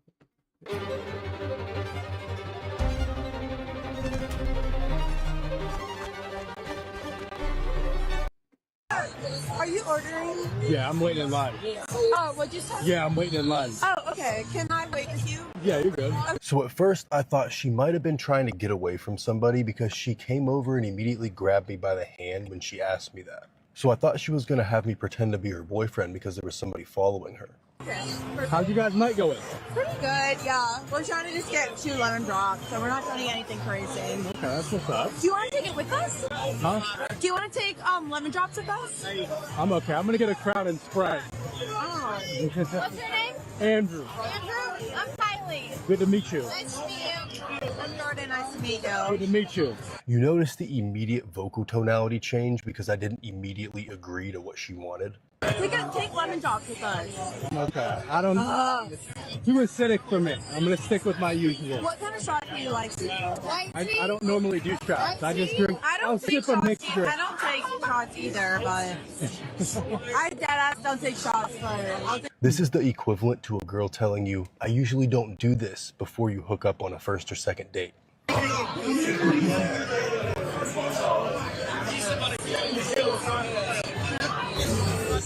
I think I'm okay. Just because they're cute. Huh? I said just because they're cute. I can't do it.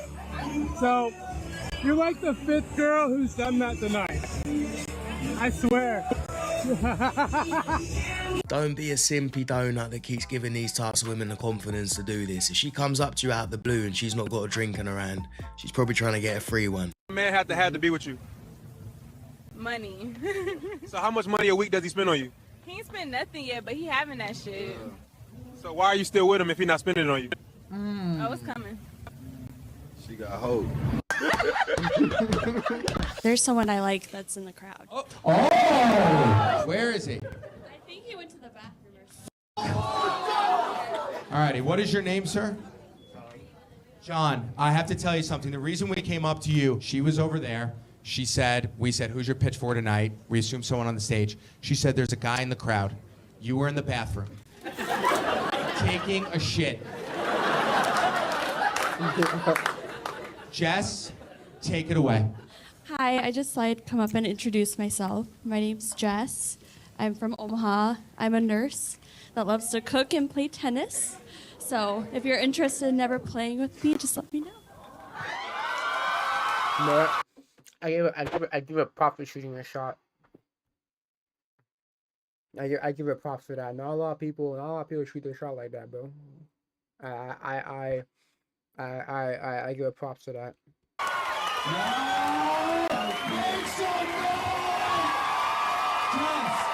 Are you happy she did this?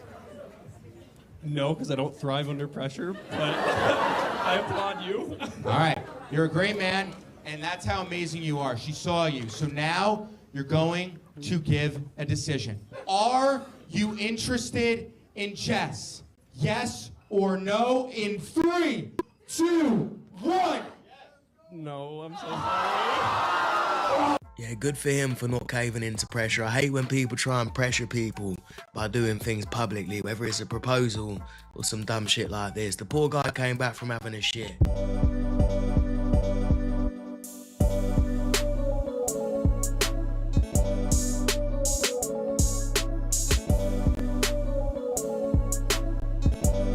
Is it a joke? And no. Although I understand that I'm not the most traditional Christian. You don't say! Some people actually saw this and thought she was changing her life around, but she's still doing OnlyFans, she's still doing corn, she's still a How old are you? I'm 20. Are you single? Yes. Let's say we were dating, and I said, I'm not comfortable with you having girls' nights at the club anymore. Be going to a club if you're in a relationship at all as a girl. Unless you go with your partner, that's not a place you should be at all. I like this one.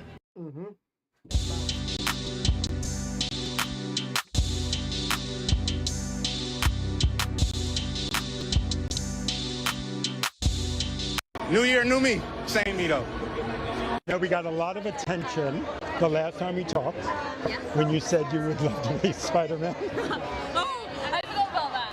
Oh my gosh, yeah. This is funny. Any movement on that? Listen, I'm in the colours. That was an accident. No, listen, I'm still up for it. No, God! No. No. I'll bet she is not Spider-Man, ever. Play on your dream, bitch. You're not playing. Don't play Spider-Man here. Please, no! No! No! You're gonna think about it. You're wearing the color! I am. That was accident. Maybe it's fake. You don't find that suspicious? It's not gonna happen because it wouldn't make a penny. And all this woke shit's dying in the movie industry because it doesn't make any money. They've understood that going too woke will make you go broke. You need to leave her. I asked him why he hasn't. You're desperate? No. You rushed into this marriage, you made a mistake. She is a mess. It's not as big of a mess as things I've dealt with before. Actually, the reason I'm a fan of this show yeah, let's hear from you again. Because it makes me feel a little bit better about our finances. You can do a lot better, but I'm sorry. And I kind of want to say sorry to you, except I'm not sorry. It's okay. Nobody's ever been sorry to me before. Don't try to make it a little victim thing. Look how you go around in this world. I guarantee you the vast majority that you have dealt with has been on you, based on how you are doing things. Even when my own cousin bullied me from elementary through high school. It's not about that. And honestly, I don't see how that impacts you being one of the most annoying people I've ever met and leaving every job you've ever had. I'm talking about that kind of shit. Everyone had bullies. I sympathize with it, but to say that's why you can't hold down a job and that's why you're insufferable in this conversation, no. Come on, we're not gonna bullshit. I wouldn't use it as a reason I can't. Stop. Yeah, people like this complain about finances, but they don't want to work. They complain about being overweight, but they don't want to go to the gym. They enjoy living life in misery and playing the victim, basically.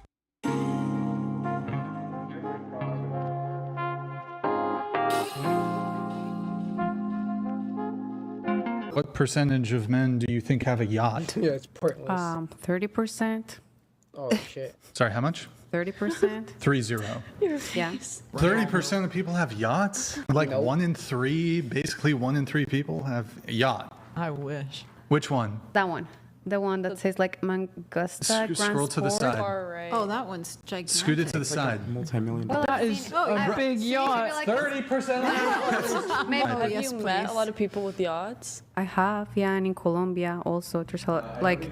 I need to hang out with Yeah, you. they probably. She's allowed to vote and reproduce, by the way. What will you do?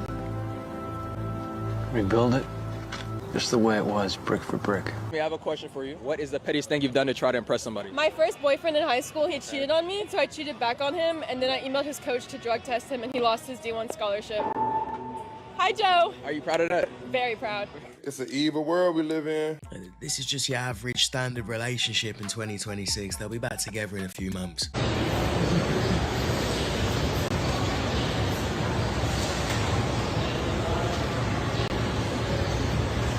Do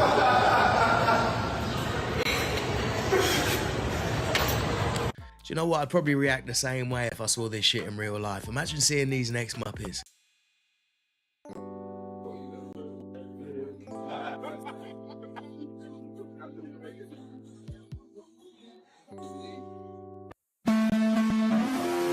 When I had a woman first ask me for money, I thought that's because she thought I was a money man. Yeah. But then I deeped it.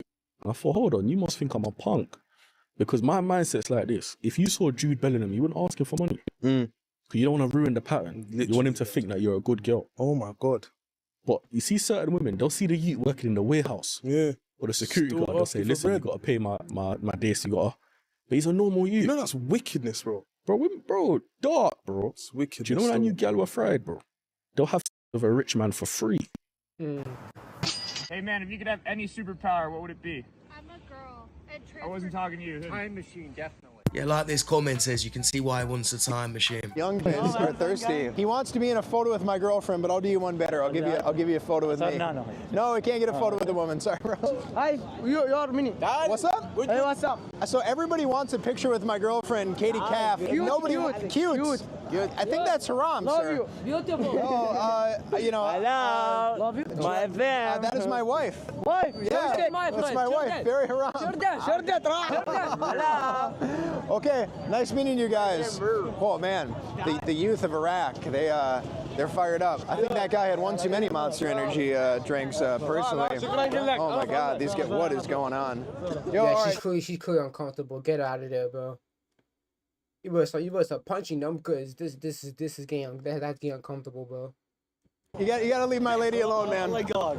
Yo, I'm gonna have to like defend my girlfriend's honor out here. The boys are thirsty. Sir, yeah, okay. Yeah. The guy grabbed my arm. What? Yeah. He grabbed your arm? It was because I took a photo with a little kid, so he was like, come here. And I was like, no, that's different. Don't do that, guys. There's anybody watching, don't raise your kids to touch a woman, especially in this part of the world. You know, correct me if I'm wrong, but I wouldn't say that Baghdad's the best place to go and celebrate New Year's Eve with your girlfriend. She looks like she's about to shit a brick. You can kiss any woman in the world. Feet, who would it be? My beautiful girlfriend, Kaylee. She don't count. You do that anyway. Megan Fox.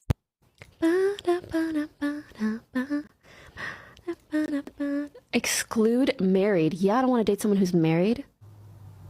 Wait, I just did it. Oops. Wait. 0.1%. Wow. I actually thought it'd be better odds. Out of 164 million, only 500,000 meet my standards? 0.32%. What did I even ask for? She's lying about the obese guys because she probably knows that most of her audience are obese simps. Let's be honest.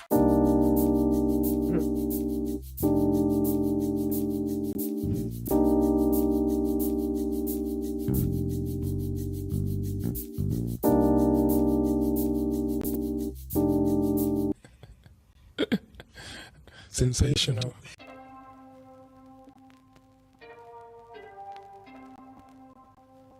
As this comment says, nothing he did or said would have been a problem if he was attractive.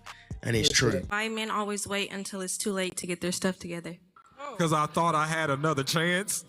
And why wouldn't I? You gave me 67 of them. And so here I am thinking I got more time and more time and more time because with you, I've always had time. I am legitimately shocked to find you actually have a backbone.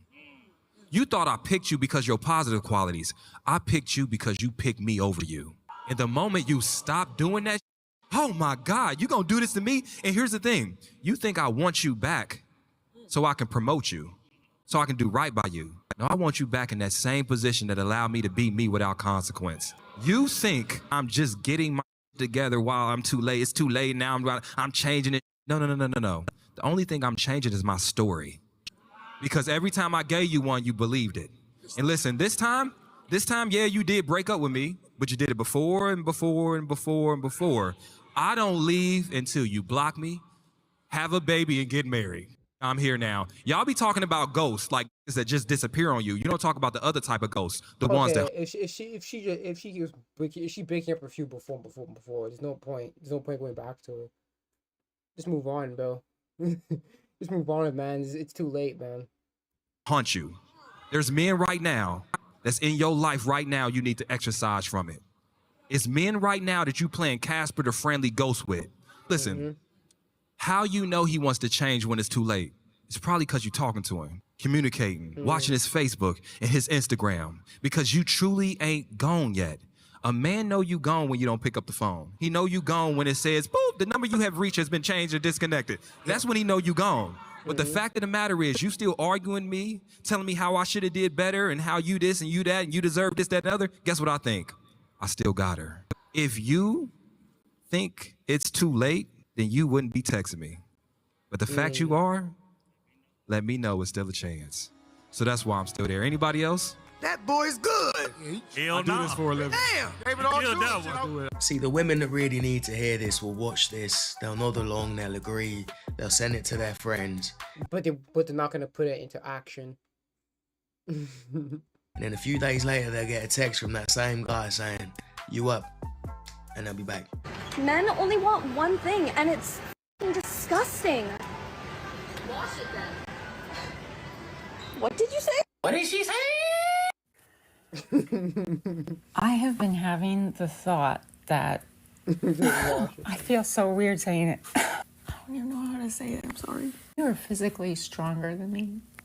If you wanted to, you could kill me. I would say that you would never do that. But like there is not a 0% chance of that happening either. Like these women who thought their husbands would never did. Reality of that has been weighing on me lately. And I'm scared to talk to you about it because I don't want you to like get the idea to do anything. Thank you for sharing that with me. That is emotionally powerful and super heavy for you to carry. I have never once had a thought of what my life would be like without you, much less what it would be like to carry something through like that. She was so scared she decided to film the whole thing, edit it, and then post it on TikTok. If I was him, I'd run a mile, because she clearly loves the drama. She's not right in the head. She needs Michael. Get some help.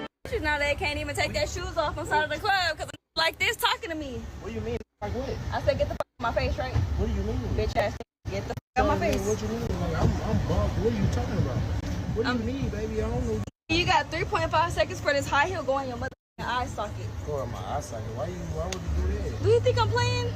I ain't worried about nothing, man. You talking about eye socket? I ain't tripping on that. Okay, but if I say get out my face and you ain't got out my face, why the fuck you still in my face? Because I'm trying to figure out why you trying to be so hostile all of a sudden.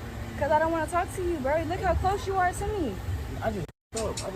You been walked up. I said get the away from me 3 times. Nothing. I ain't been doing And you're still here. Just shut the up and keep walking. So I was just trying to talk to you. No, I don't want to talk to you. Bye. The weirdo. Your mama. Your mama. Your daddy. I can't hear what the you're saying. Pussy, you're mad because you got rejected. Yeah. The fuck? Ugh, bitch, I hate coming out. I'm going back inside forever. Forever. No, you never give a woman like this attention or any anyway. She belongs to the streets. That's true. If she says get out of here, then just get out of there, man. It's just don't waste your time at that point, bro. Don't waste your time. I do want to watch Savage Books for a reason. Savage Books. Okay, he's talking about he loves a dialogue. But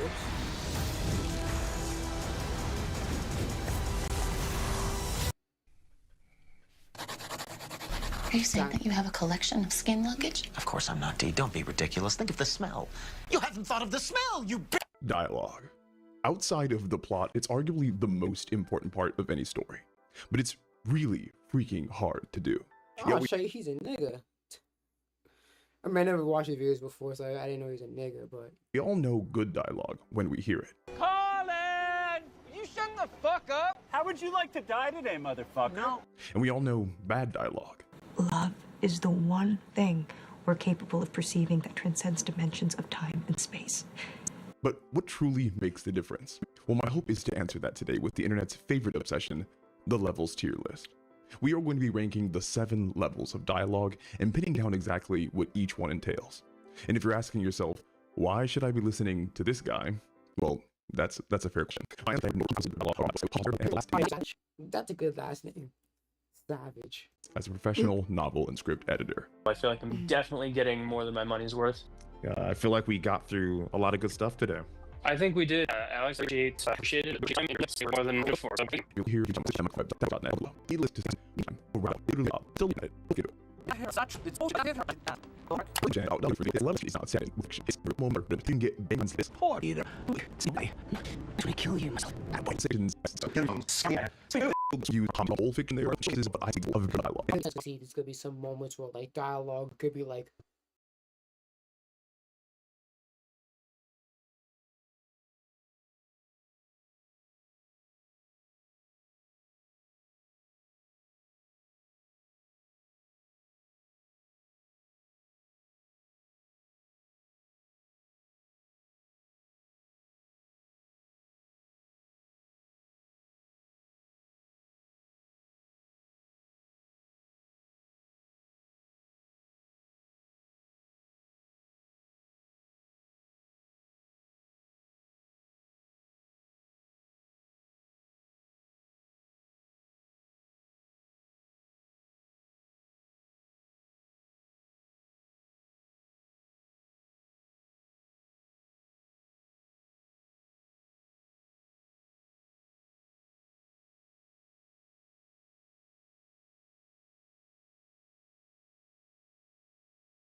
very key moments, and then good dialogue was just like it's just a dialogue for banter, or dialogue to get through something, or just dialogue for exposition.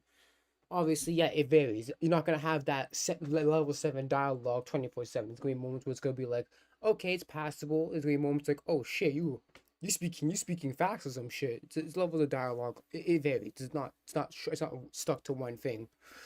That is where things get weird with level 1, because dialogue itself is weird. Dialogue in its most basic form is obviously meant to convey people talking back and forth to each other realistically. So obviously, bad dialogue would be when that back and forth is unrealistic. Duh. Except, sometimes dialogue is so bad that it Ouroboroses back around into being good. And that's because it's so freaking entertaining. You're just a slave! Pitiful humans. War, segregation, hatred. Is that what you've done with your free will, boy? Let you cut, you die. Because he's kind of speaking.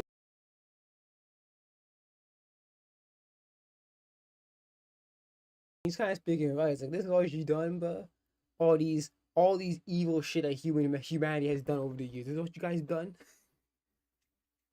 He kind of roasted me a little bit. Like $30 haircut. That's how much that cost my haircut.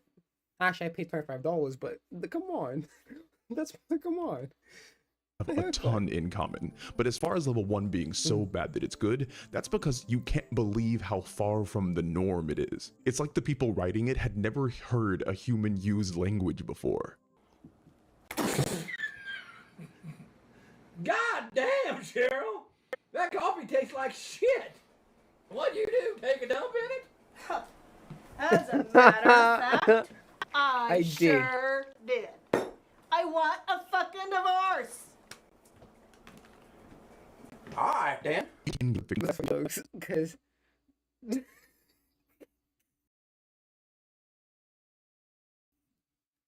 this is how you said it too. Like, that coffee tastes like shit. Because we want to see just how far the rabbit hole goes.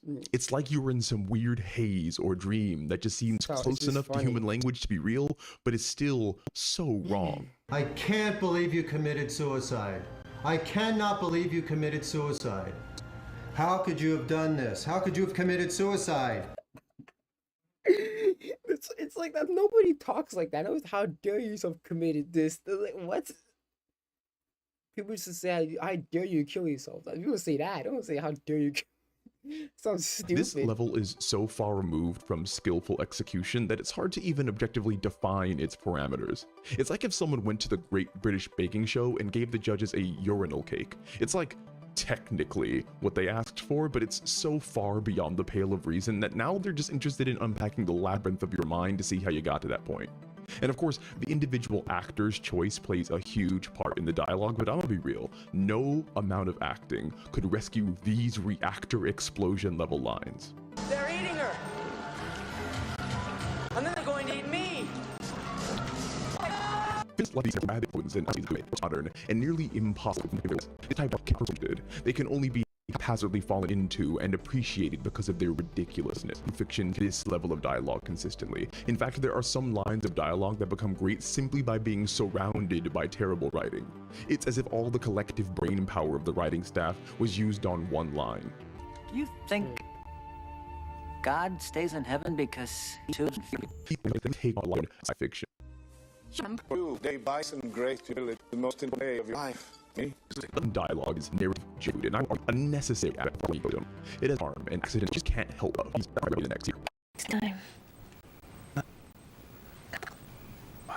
Because it's just like I was something before a multiple cases though the dialogue just make sense. Anything wrong. Falls jelly side down.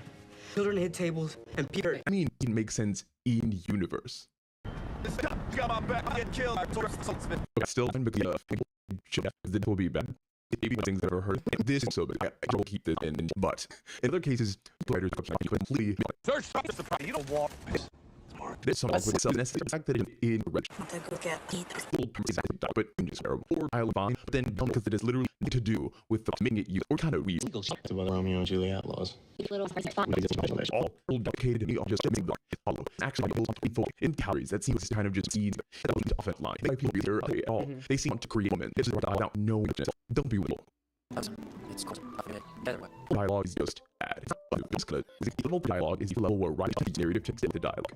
Then the option. So sorry, looking at all the unique tools, create dialogue. Level 3 writing is dialogue in itself. How to hammer soft. How you get dialogue. Most mock action. It's and it's Thing about just always. Dialogue really conveys them. You get what's stupid, what's communicators. So I feel like what's so deep. Oh, I hate the avatars.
So man, the Avatar live actions suck, man.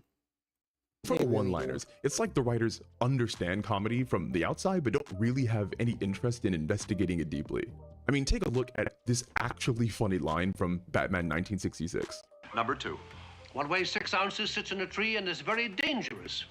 A sparrow with a... Understand what to do in their shit would give us. Thing that happens to everything. At this level, hopping is the basic legal techniques deep to the story. This is where you're going to get characters doing info dumps positions better.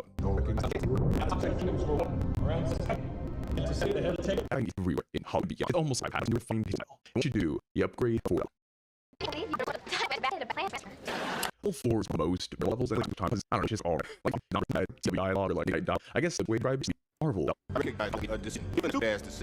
Dialogue at level 4 is to give insight characters that's an clip of utility. It's the done track. It's not you. The like tomorrow moment level 5 and the cultural this is grief. Does not give comment on the difference between level 4 dialogue and the will come here and continue. The public's perception of which is level 5 pretty trumps it's able to say character find You were saying you need a race with him. Say you die alone. Forget jokes and it's all. What we realize is that good dialogue is inseparable from good character. League toxicity between us characters who I want to pet him themselves. I'm 5'2". exploration of their identity length 5 week. The character is saying how they're to say it. And it's I think it just in the fashion industry and it's selected by the people. A pile of stuff. This level still reflects like metaphor one cliche pick. The witty quips pull from the characters opens them from cliche into peak. Thing two is that at the paddle speed stick. Dialogue is predicated on making languages like having back and forth. Level 5 is long concerned with realism, concerned with believability in it. You win. I think you were right, and I am like this. I don't care. Because is what characters are saying consistent with their like yes. Then it doesn't matter to talk like this. It matters that I Called the Da Vinci of our time. Absolutely ridiculous. I don't. That's not what I really dislike the fact about it is I love that you bring cultural conversation, but actually you might still go higher.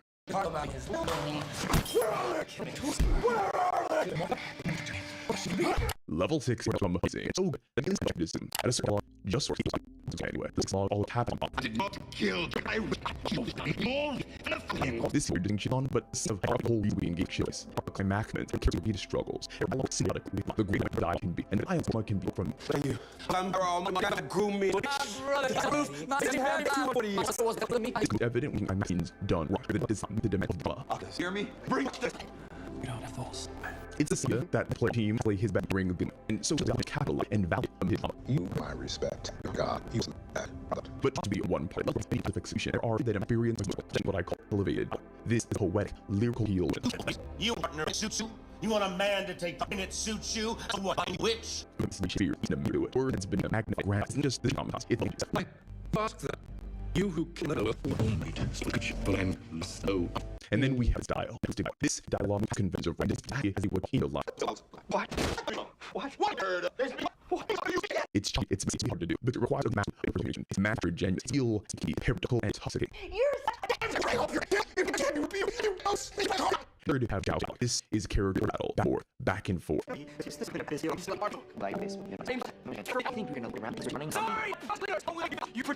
Versus, it's a law based motive by You're wearing while they're fucking style typical notion since the area down with static parts. And the extra the more level 7. Because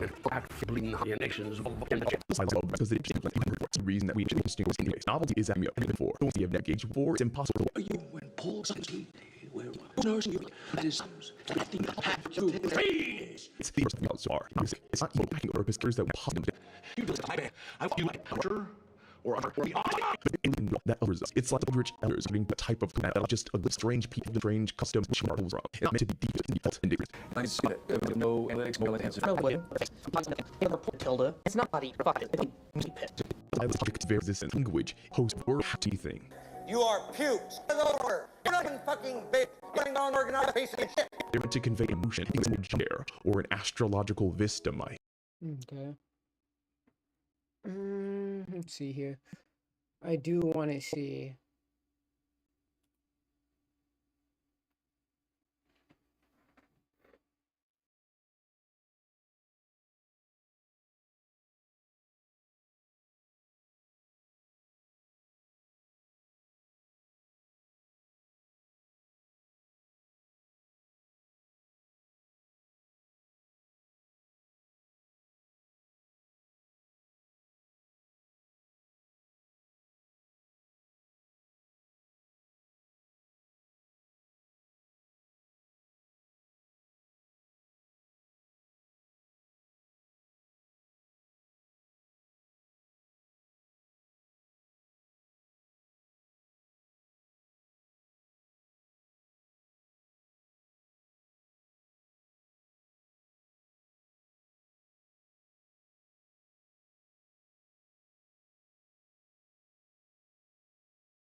a fanfictification of House of the Dragon? Okay, hold on. Before we get on to that one, I want to see this one, Tyrion Lannister. Because he's one of my favorite characters in Game of Thrones. Or Song of Ice and Fire, because I read the books. So There are like 80,000 videos exploring the excellency of Big Daddy Lannister, many of them coming from me, but they are usually from a dialogue or single scene perspective. There are even some hour-long breakdowns of Tywin's evil nature, but I don't think there are any videos breaking down how he is written. And I mean like literally the character composition and utilization in the narrative. Tywin is so much more than a villain. He is a narrative chess piece that is also the nucleus for the whole story. Everything revolves around him, and as he moves, so too does everything else. And of course, we all know what happens when he's removed from the story.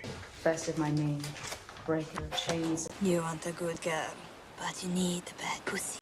Danny kind of forgot about the Iron Fleet. well, no, that's also because the fucking George R.R. Martin didn't finish the fucking books in time. He didn't finish the books before they freaking came out. So it's like, again, I can only blame David and Dan so much because, again, they didn't have any more material to adapt. So they kind of had to just go off what they had. And obviously didn't do well. The more complex a character, the more difficult it is for a writer to use them to their fullest potential. Many of you are writing your own fantasy stories, and you are doing it off the inspiration coming from Game of Thrones and its many amazing characters. So I thought there'd be a lot of value in giving a crash course on how Tywin was composed to be the most complex character in a vast cast, and how he was expertly utilized to get the most out of his story. Or you could just be a fan of high quality TV and want to nerd out with me, that's fine too. Whatever the case may be, if you are new to this channel, hi, my name is Alex. I have been a professional novel and script editor for going on 8 years now, and I've had the privilege of working with a bunch of you as clients. I feel like we got through a lot of good full fantasy novels that you can find on my website, along with Fantasies. into Tywin Lannister, the character who carried Game of Thrones. Any man who must say, I am the king, is no true king.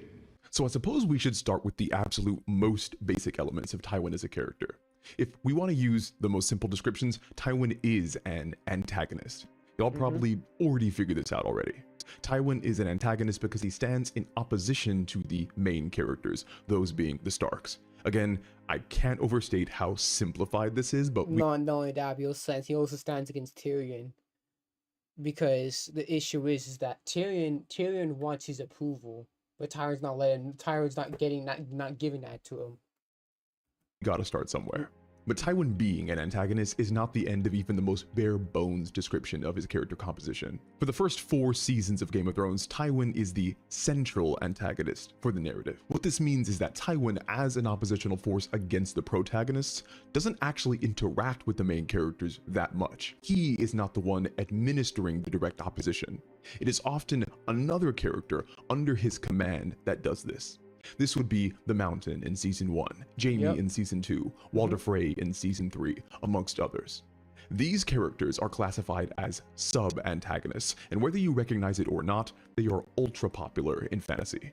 Darth Vader is probably the most famous sub-antagonist of all time, but other sub-antagonists include Kylo Ren, Zuko, Azula, Jinnu, and Saruman. And depending on how deep you get into the lore, some people might say that Sauron himself is a sub-antagonist to Melkor, but that is a discussion for another day. The central antagonist-sub-antagonist dichotomy exists almost exclusively to make Dark Lord characters functional within narratives. What I mean by that is Dark Lord characters are usually meant to be the ultra-powerful masterminds fueling the entire conflict. However, Dark Lord characters are nearly exclusively utilized in longer form fictions, usually with many seasons or entries. This longer story is meant to convey the scope and scale of their evil plans. But by definition, a Dark Lord character can't really lose until the end of the narrative, because defeating the Dark Lord means overcoming the conflict.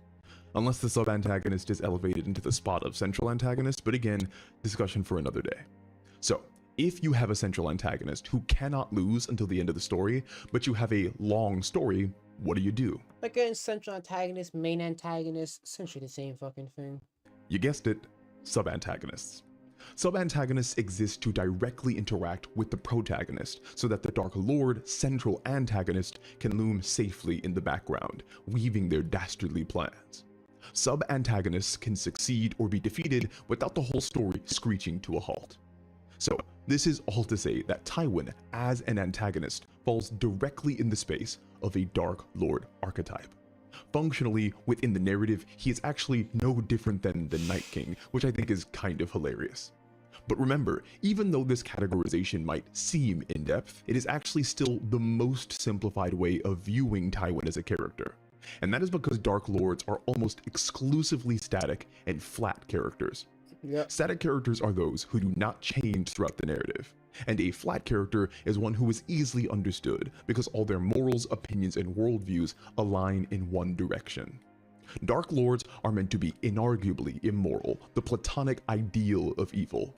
They are meant to be consistently evil, static, and understandably evil, flat.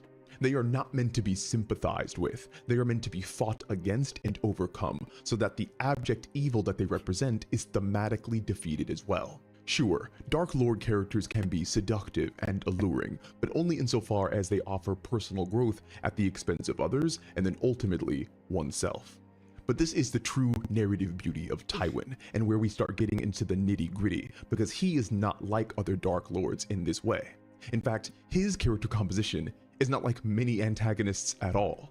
See, the best antagonists are usually round and static. They have competing worldviews that adds complexity to their character, but they largely remain the same across the narrative. The hallmark of many famous villains is an inability to adopt new worldviews because they are obsessed with their specific way of trying to achieve their goal. And static villains are often a necessity for a narrative. As we laid out before, an antagonist is whoever or whatever presents the conflict for your protagonist. The conflict is whatever is standing in the way of your protagonist. And conflict is the most important part of a narrative, because it is through the protagonist's interaction with the conflict, through them trying to overcome it, that we get character development and cumulative drama or movement through the story. This is all to say that antagonists/villains are often static or unchanging in order to keep the conflict the same. Since the antagonist embodies and represents the conflict, if they were to change, so too would the conflict change, thus changing the core of what the main characters are fighting against, and therefore possibly what the whole narrative is about. But there are a select few antagonists that are both round, complex, and dynamic, changing. And these are some of the most engaging and enthralling villains in fiction. And they are allowed to be this way because the narrative they are a part of don't actually have one central conflict or one central antagonist. A dynamic antagonist's function and conflict changes as the story progresses, which makes them incredibly interesting because there is always something new for us to learn about them. As you could have guessed, Tywin falls into this round, dynamic antagonist category, making him unique amongst nearly all other Dark Lord characters. Now, I know some people are going to say that everyone in Game of Thrones is round and dynamic. That's what makes the character so interesting. But that's not really true at all, is it? No. While many of the characters in the show do fall into the round and dynamic category, many of them don't. The Mountain is as static and flat as it gets. He only exists to kill and be in combat. Qyburn is flat and static, though that doesn't make him any less interesting. Ramsay is flat and static. He doesn't grow or change across multiple seasons that he appears in. The High Sparrow is flat and static. And of course, the Night King is flat and static. And you will notice all of these are villains. From a writing perspective, it is so much easier to utilize also like someone like Euron Greyjoy. He's flat and static. He's just plain evil. He's not really nice to anyone, and if he's nice to someone, he's trying to manipulate them. He's plain evil. Villain when they are consistent and repeating. This allows the conflict and the hurdles they present to the main characters to be consistent and repeating as well. But this all should give you some appreciation then for how wondrous Tywin is as a character and how much he already bucks standard antagonist tradition. The conflict that he presents to the main characters is constantly changing, and therefore his position and function in the narrative is as well.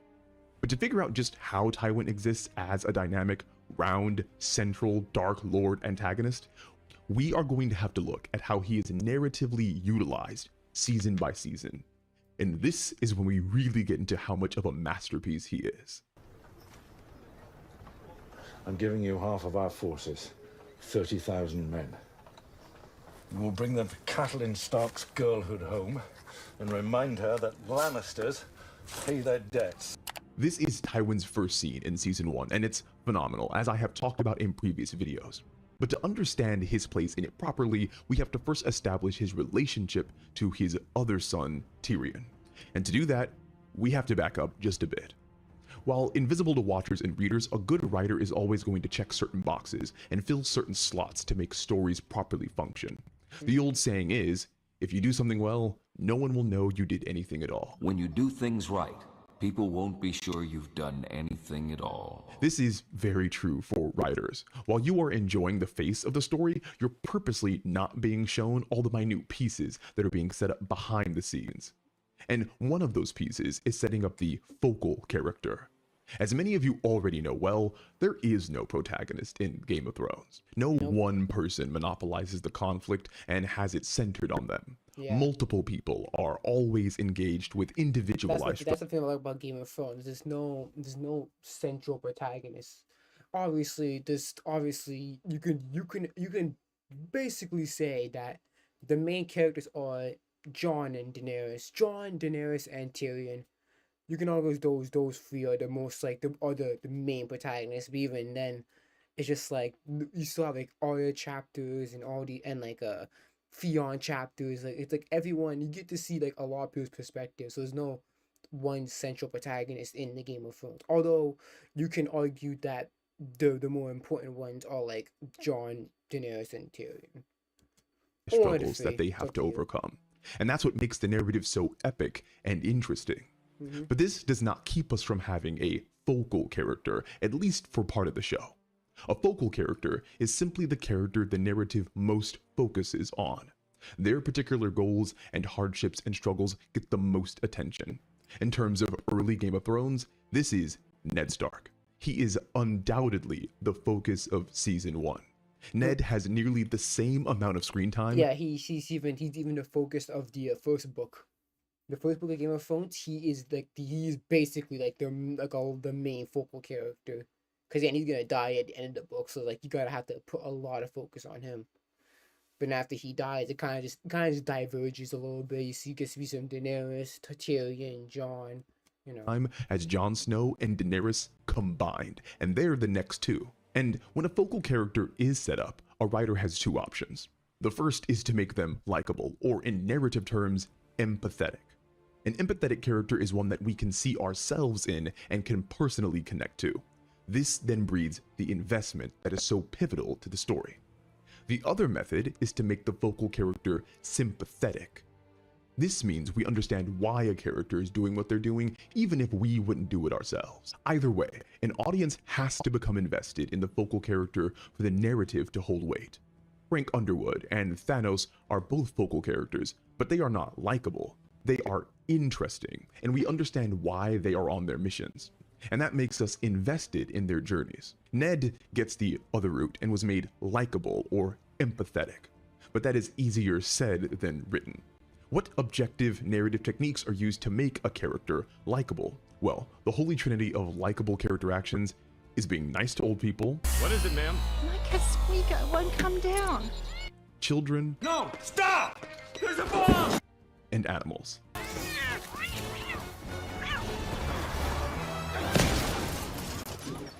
This narrative technique is so famous and so widespread that an entire school of character introduction is named after it. Save the cat. It is no accident that Ned hits 2 of the 3 in the first episode. He is very nice to his kids, and he saves the orphaned direwolf pups. Throughout the first episode, everything is done to make you like Ned and his family as much as possible. This is so that when the Lannisters' antagonism is introduced, they are antagonizing people we already care about. And that holy trinity of likability works in reverse. It really shows you that because he took in Theon, he took in Jon, right? So it really shows you how a nicer person Eddard is. And even though he's a nice person, he still has he's still capable of killing, as you saw in his introduction when he executed a man and asked him for his last words. So it shows you both sides of Eddard. He's a nice guy, but if you push him hard, he's gonna come back at you. Verse as well. If you want to create a detestable villain, have them hurt an old person, a child, or an animal. And as a mirror to Ned, the Lannisters hit 2 of these very early as well. They push a kid out of a tower, and they ordered a pet wolf killed. And not to mention, they're just really rude, mean people. Give my regards to the Night's Watch. I'm sure it will be thrilling to serve in such an elite force. And if not, it's only for life. Narratives thrive off of tribalism, in-group and out-group. It's Jacob versus Edward. It's Gryffindor versus Slytherin. It's Groudon versus Kyogre. And it's Starks versus Lannisters. And we are meant to immediately hate the Lannisters. All but one, actually. Oh, I can't stand the wailing of women. One word, and I hit you again. I'm telling Mother. Tyrion is a Lannister, but the first 2 episodes paint him as the most complex character in the show. He is certainly a Lannister and loves his family, but he also opposes Joffrey, the worst of them all, and acts kindly towards the Starks. But first you will get to Lord and Lady Stark, and you will... Yeah, because he sympathizes with people that like him. For example, when and I'm doing the books version, because I do the books. In the books, he sympathizes with Jon and shit. He's like, yeah, and you're a bastard, but sometimes you gotta wear like suit of armor and shit like that. And when Bran was crippled, he made a whole. When Bran was crippled, he made a whole seat design for him. It shows you that Tyrion is capable of niceness, but the fact that he doesn't get that thing himself, it just makes him angry at the world. You fall on your knees in front of them and tell them how very sorry you are, that you are at their service and that all your prayers are with them. Do you understand? You can't. Tyrion operates in a very unique position in the cast of being on the side of the antagonists while being aligned with the protagonist. This is what makes him immediately compelling. Where everyone is black and white on their good and evil sides, Tyrion is situated firmly in the middle. Now, the reason that I detail all of this is because it's necessary to understand for how Tywin fits in this first scene and how he's continuously used throughout the season. The first scene with Jaime actually places him in a similar position with Tyrion. His initial dialogue shows him making fun of Jaime. You gonna say something clever? Go on, say something clever. And disagreeing with his mistreatment of the Starks. Poor Ned Stark. Brave man, terrible judgment.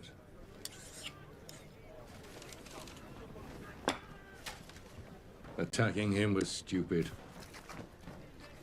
He thinks this whole thing could have been avoided, and that instantly makes him more interesting than the other 3 main Lannisters. See, Jaime pushed Bran, Cersei killed Lady, and Joffrey tortured Micah. All 3 of them became immediately detestable to a watching audience because they not only engage in horrible actions, but they are emotional, rash, and impetuous while doing it.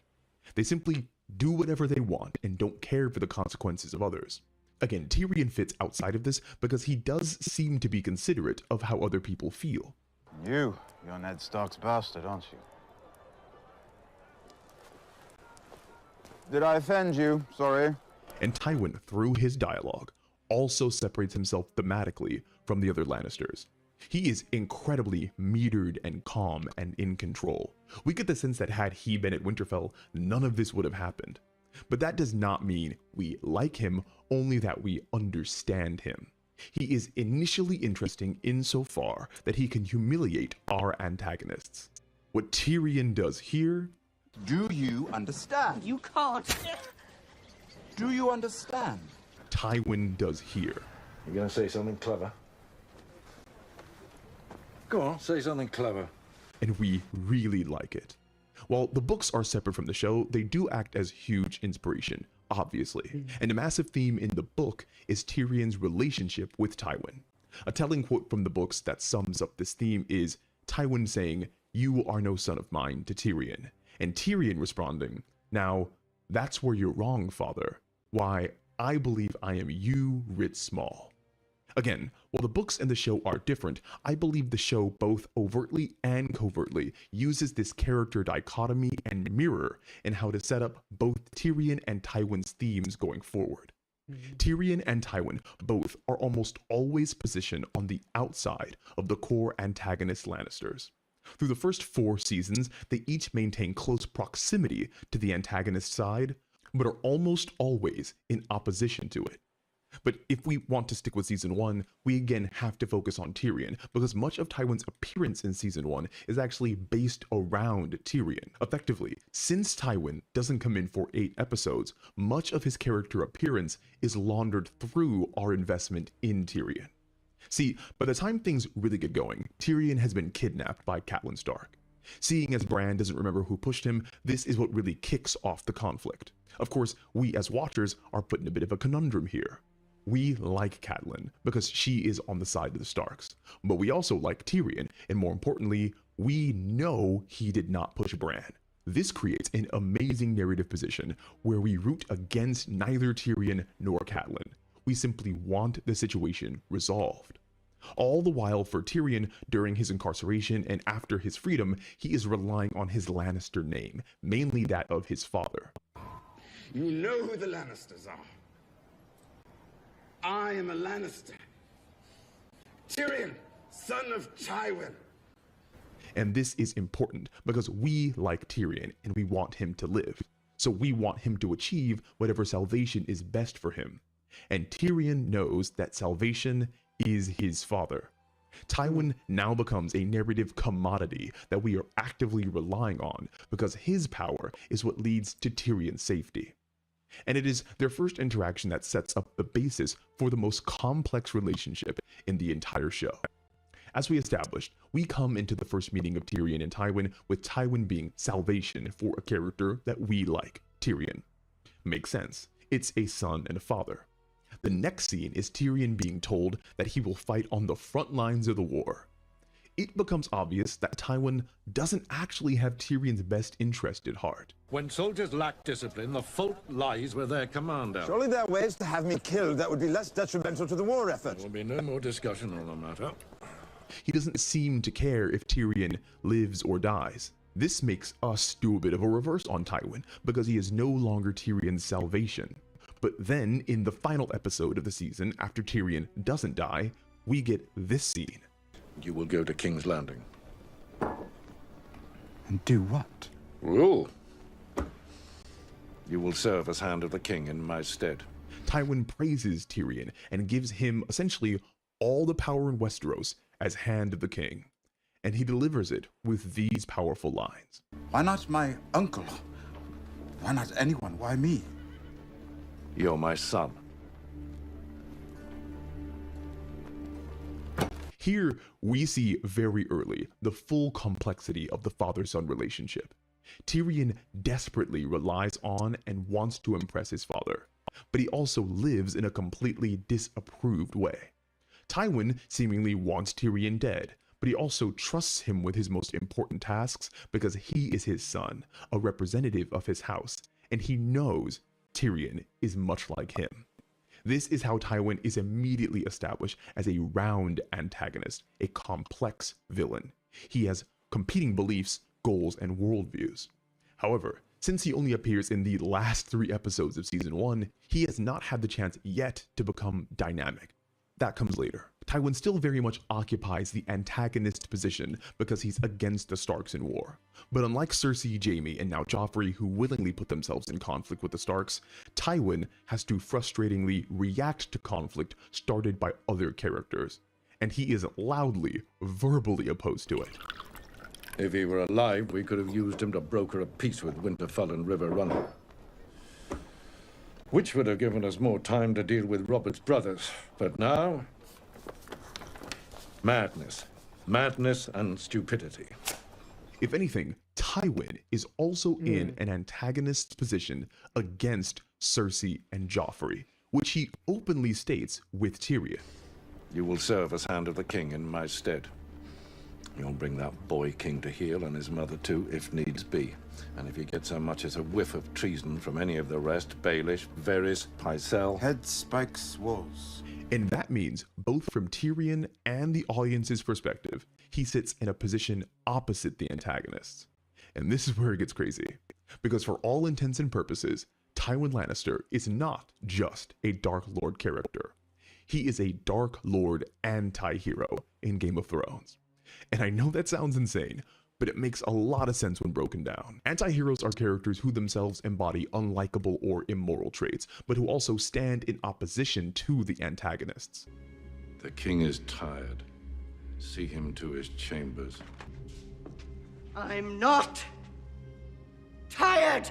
Anti-heroes are predicated on not having restraint or the same moral compass that you and I might have. They usually want good outcomes, but their methods of achieving such outcomes are flawed and dangerous. Explain to me why it is more noble to kill 10,000 men in battle than a dozen at dinner. So that's why you did it? To save lives? To end the war. Funny enough, anti-heroes are consistently some of the most interesting and complex characters in fiction, and there have been many different takes on the anti-hero character. But I don't think I've ever seen a Dark Lord anti-hero. Usually, the anti-heroes are set up against them, but I suppose it's that unique nature of what sets Tywin up to be so interesting for the rest of the show. In part 2 of this video, we will dive into how Tywin's anti-hero position sets him up. Okay, he's just yapping. He's just yapping. Muscles have become a vetting problem? Let me see this one. Hey guys, I think we can all agree that muscles are kind of cool, right? It's really awesome seeing someone really buff doing some incredible feat of strength with those muscles. But the muscles that we are seeing today in our most popular stories aren't innocent. And in fact, I think they might be more of a problem, a larger problem in writing and in society. And I know this kind of sounds insane, but this is something I'm really invested in, like way more invested in than you might think. First and foremost, I'm invested because I'm a writer. Yes, you can check out my books on my website, link below, or check out my new channel or my Instagram for all the beautiful art and background on the characters in my stories. But because I'm a writer and a manuscript editor myself, I want to make sure that the art space that I love remains healthy and positive in the messages we send and the characters we create. I'm not saying muscles are bad at all, just that there's a trend in how they're being used in fiction, and it's become a bit concerning. Next, I'm invested because I'm a therapist. I've worked with clients in the past who were very preoccupied with their physiques, and much came from fictional media and role-oriented.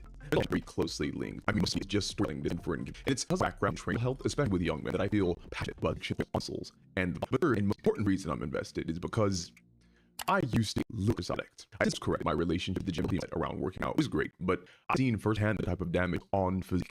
I still suffer from it. This is me in 20. I'm 18 years old. I remember it was because it's so hard to gain weight. Here is me later, and I've been broken 200. Here is me in 20 a massive bulk. You can actually look on 245 pounds. This is a picture of me 2 weeks ago after a cut. 20 pounds. The from this to this has been a literal project. I am near many people were ecstatic with the results.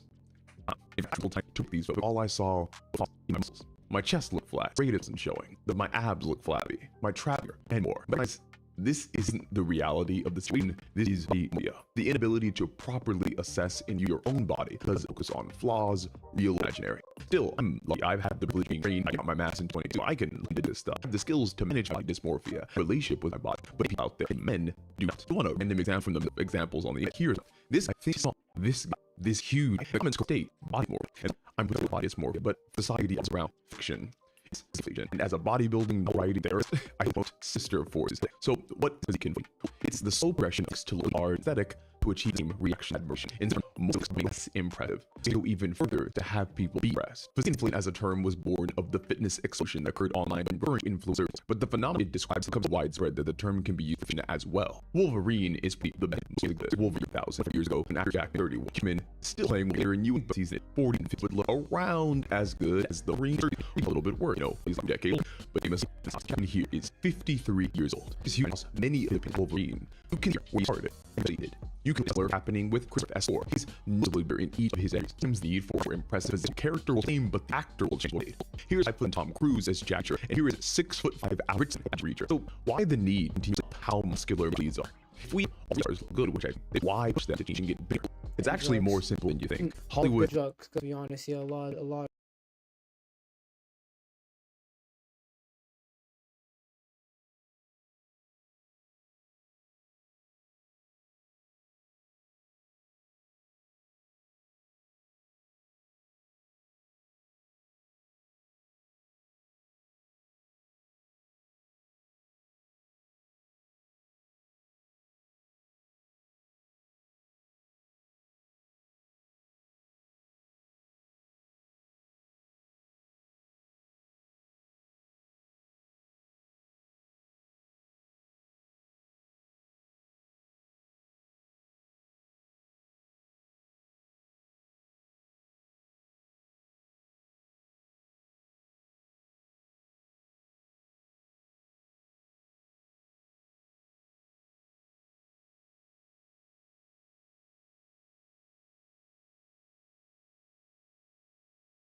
Or the state or preserve, is a copycat industry.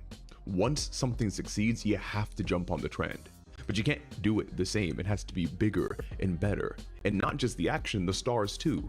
The women have to be hotter and the men have to be buffer. The ante must always be raised to bring in people that did not see the previous entries or the last big thing you made. And of course, Hollywood is also not immune from the pull of social media and how it normalized the idea that super buff people just exist in perfect, lean conditions at all times. But with all that understood, why do I contend that physique inflation is a writing problem? Isn't it more of just a trend we see in visual media? No, not even close. First and foremost, physique inflation has slowly but surely cheapened the purpose of muscles in stories. The less we value physical characteristics in characters, the more difficult it is for us to properly assess how the physiques are a commentary on their traits and qualities. Prime example is Abby Flass. Moving Abby's mentally character. No, I think it makes more sense for to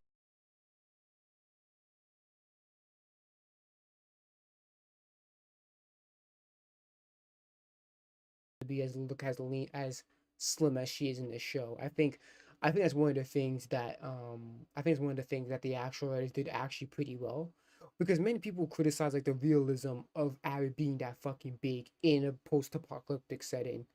Being that big is not realistic, especially for a woman to be that fucking big like a freaking weightlifter.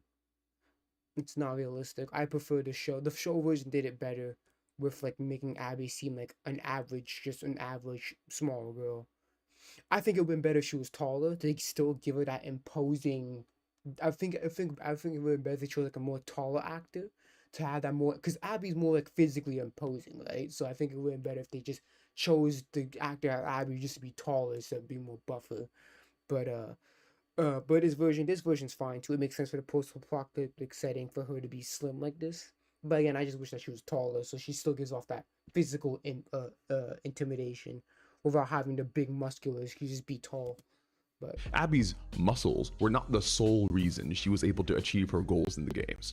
Her muscles were a tool that she honed and utilized, along with her gunplay, agility, wits, and determination. And this is easy to understand and prove because Ellie basically does everything Abby does, but just without 18-inch biceps. Where Abby's muscles do matter is from a character perspective. They are a great method of showing her overwhelming drive and determination for revenge.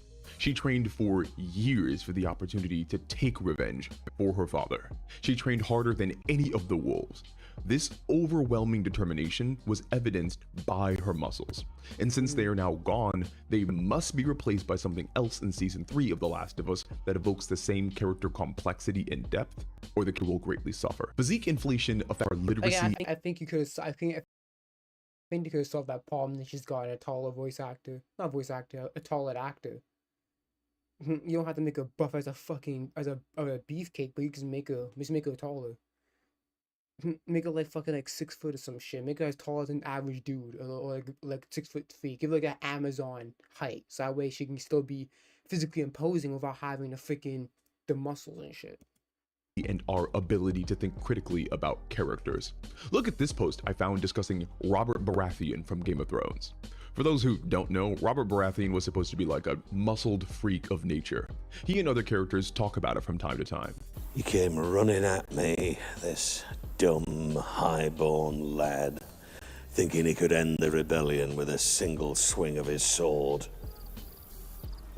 I knocked him down with the hammer. Gods, I was strong then. I worshipped him. Every girl in the Seven Kingdoms dreamed of him, but he was mine by oath. And when I finally saw him on our wedding day in the Sept of Baelor, lean and fierce and black-bearded, it was the happiest moment of my life. To really put it in perspective, most fans think of Henry Cavill being young Robert Baratheon. That's the side we're talking about. But much of your life is an alcoholic and doesn't work years. His comments in a way that displays serious lack of ability and compression around physique. He asks, is there exfoliating around that low? And yeah, again.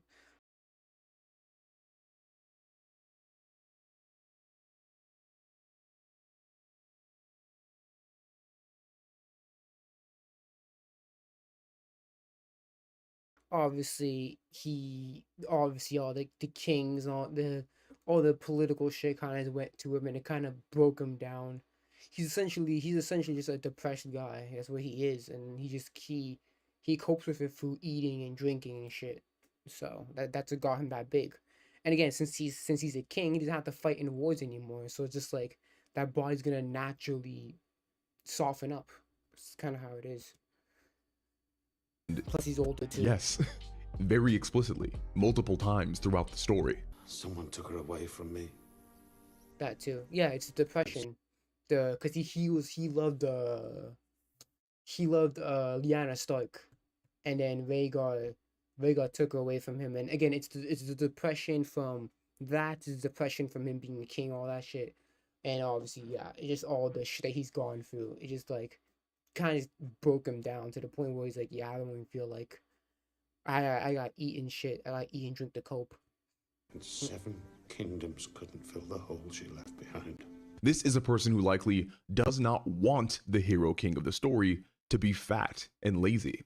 He wants Robert, someone he probably admires and thought highly of, to be muscular and strong and imposing. And this preconception with Robert being muscular has completely kept this person from being able to understand even the most basic messages and qualities of the character.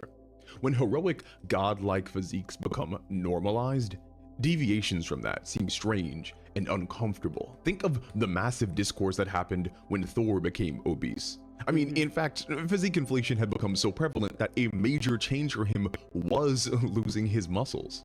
But I think the biggest problem that directly relates to writing is that this trend within pop fiction is creating an environment where being strong is equated with muscles. That's really stupid here now. Most of the characters aren't displaying feats of physical, they are showing emotional strength, ability, and personal. That the proto-functions of internal changes. Now, you may have heard this word penalty, but they really go beyond.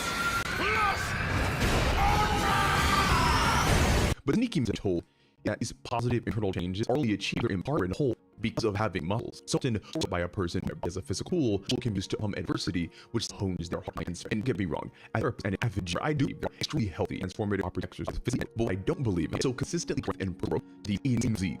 No matter what your body looks like, strength does not come from muscle. Strength comes from the ability to persevere and laws of diversity. Anything strength allows you to muscle the way around. And I'm not even characters keep talking the body of nature. Look Smith, at least they're in Hawk. In Fantastic Four, physique inflation was rise. They are super strength, very achievable, very manageable physiques. And honest how important it is. At least like this equation. Growth and superhero physiques are not realistic to maintain for the average person. Myself to fun, eat it, and not have it. That sounds fun. Nobody should do this. Constantly on medical people, that happy people, that enviable, powerful people are always fully fit, but we must do like that. This is a true danger of fiction, especially if a writing problem is so that it is over a real life problem. The stories we tell influence and cover us, how these we have it. I try to place the blame full soul. The matter is that story is just out of the problem. This is why there's so many young men getting into steroids. They're the physique standard, but the bar is so high that those physiques are not naturally achievable, or not achievable in an equal amount. And these young men, they don't know better, they don't know otherwise, or really too. It's a way to tell people that they're for just on steroids. We talk about liver. Do you know that our podcast was the public forum? He was asked about him that he got exposed for being on a load. There is a deviant way of reality and fiction here.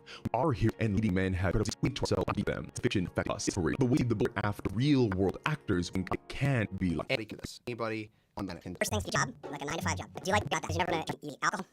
So maybe you have a personal chef. You rest and maybe keep the the physiques on these actors that we put on pedestal do not come with this for unity. These bodies which have a snapshot product in this routine the average person cannot replicate. I don't think about it when they take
when they're doing those physiques, they're only doing it until production's done. When production's done, they're like, yeah, I'm done.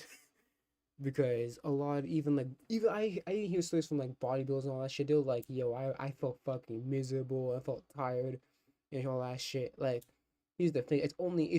That's why they only do for like a certain amount of time. And it's like, yeah, well, I'm done.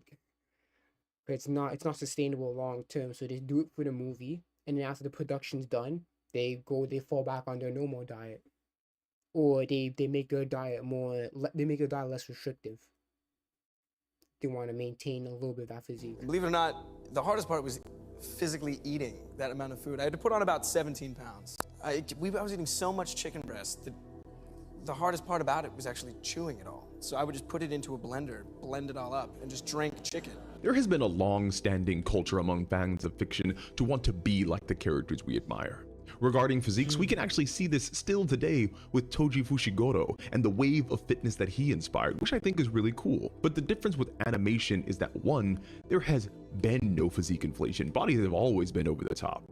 And two, the bodies aren't real. They are cartoons, so we watchers don't interpret them as aspirational. We look at them as idealistic, as a type of artistic expression of what a wonderful physique is, a platonic idea of the Adonis within us all.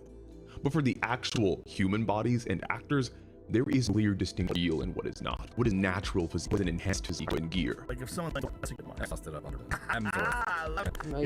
This was seek over the years. The fitness community, it is knowledge that most people who play superheroes are on PDs. It's not the case until public watch the movies. And then maybe trying to about 6 my first film. You'll not understand the mention because it's very obvious that these actors will not say what they're doing to achieve this. What I do have a problem with is source with your workouts and it's without your secret sauce. Remember that all the information you need to become fit is available for free.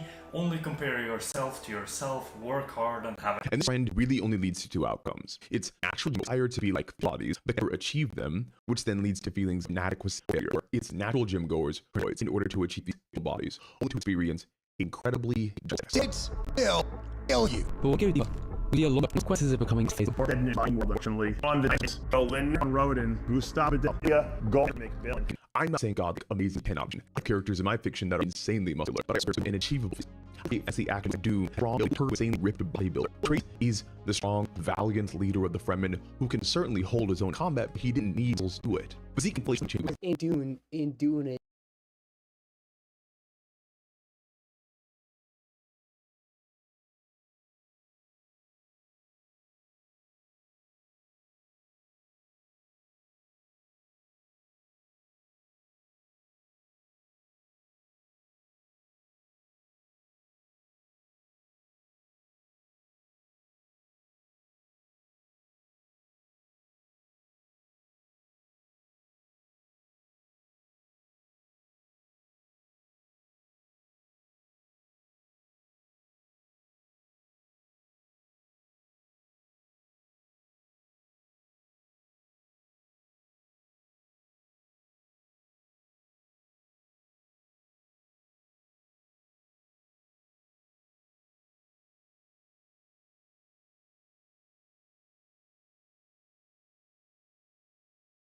The most strongest weapon is the mind in Dune. The Dune never really cared about athletic fitness. It was more like a mental strength they cared about. They never in Dune it wasn't really about physical strength. It was more about mental strength. That's kind of the whole point of Dune. So obviously when it comes to combat, it's not about how athletic you are. It's mostly just about how trained you are and how well patient you are. With storytelling. While it is incumbent upon us to admire characters for their Okay. I think I'm gonna end the stream here. Yeah, I'm gonna end it. Alright guys, I'm sorry I didn't really talk a lot in this one. A lot of them I'm either like a lot of the stuff that they're talking about I'm either like I don't really care about, I'm familiar with. But yeah, I'm gonna end it right here. Thank you guys so much for coming. I'll see you guys next week. Yeah, I'll see you guys next week. So, next Saturday we are going to do let's see here. Yeah, so next week Saturday we are going to do well, not next week Saturday, this Saturday, whatever, fuck it, whatever. Saturday we are going to do more we're probably gonna read more. Not read more. We're gonna watch more of the seasonal anime because we didn't finish it up. And then after that, on Sunday, I have no clue what we're doing on Sunday. Cause I finished up Sly 1, so I'm not gonna return to that. I'm probably gonna finish up, probably gonna start on Sly 2. But again, I might do that off stream, so yeah, I'll see. I'll see what I'm gonna do this weekend. I'm not too sure. I have to think about it, but yeah, thank you guys so much for coming. I'll see you guys on Saturday. Well, I'll see you guys Saturday. Have a great rest of your day, and yeah, peace out. Yeah, I apologize for the drop frames. I actually kind of noticed how drop frames they were. I'm actually gonna try to fix that, see what's going on there. But yeah, we'll see. Anyway, I'm out, guys. Thank you so much for coming. I'll see you guys on Saturday. On Saturday, what? Saturday, January 17th. Okay, I'm out, guys.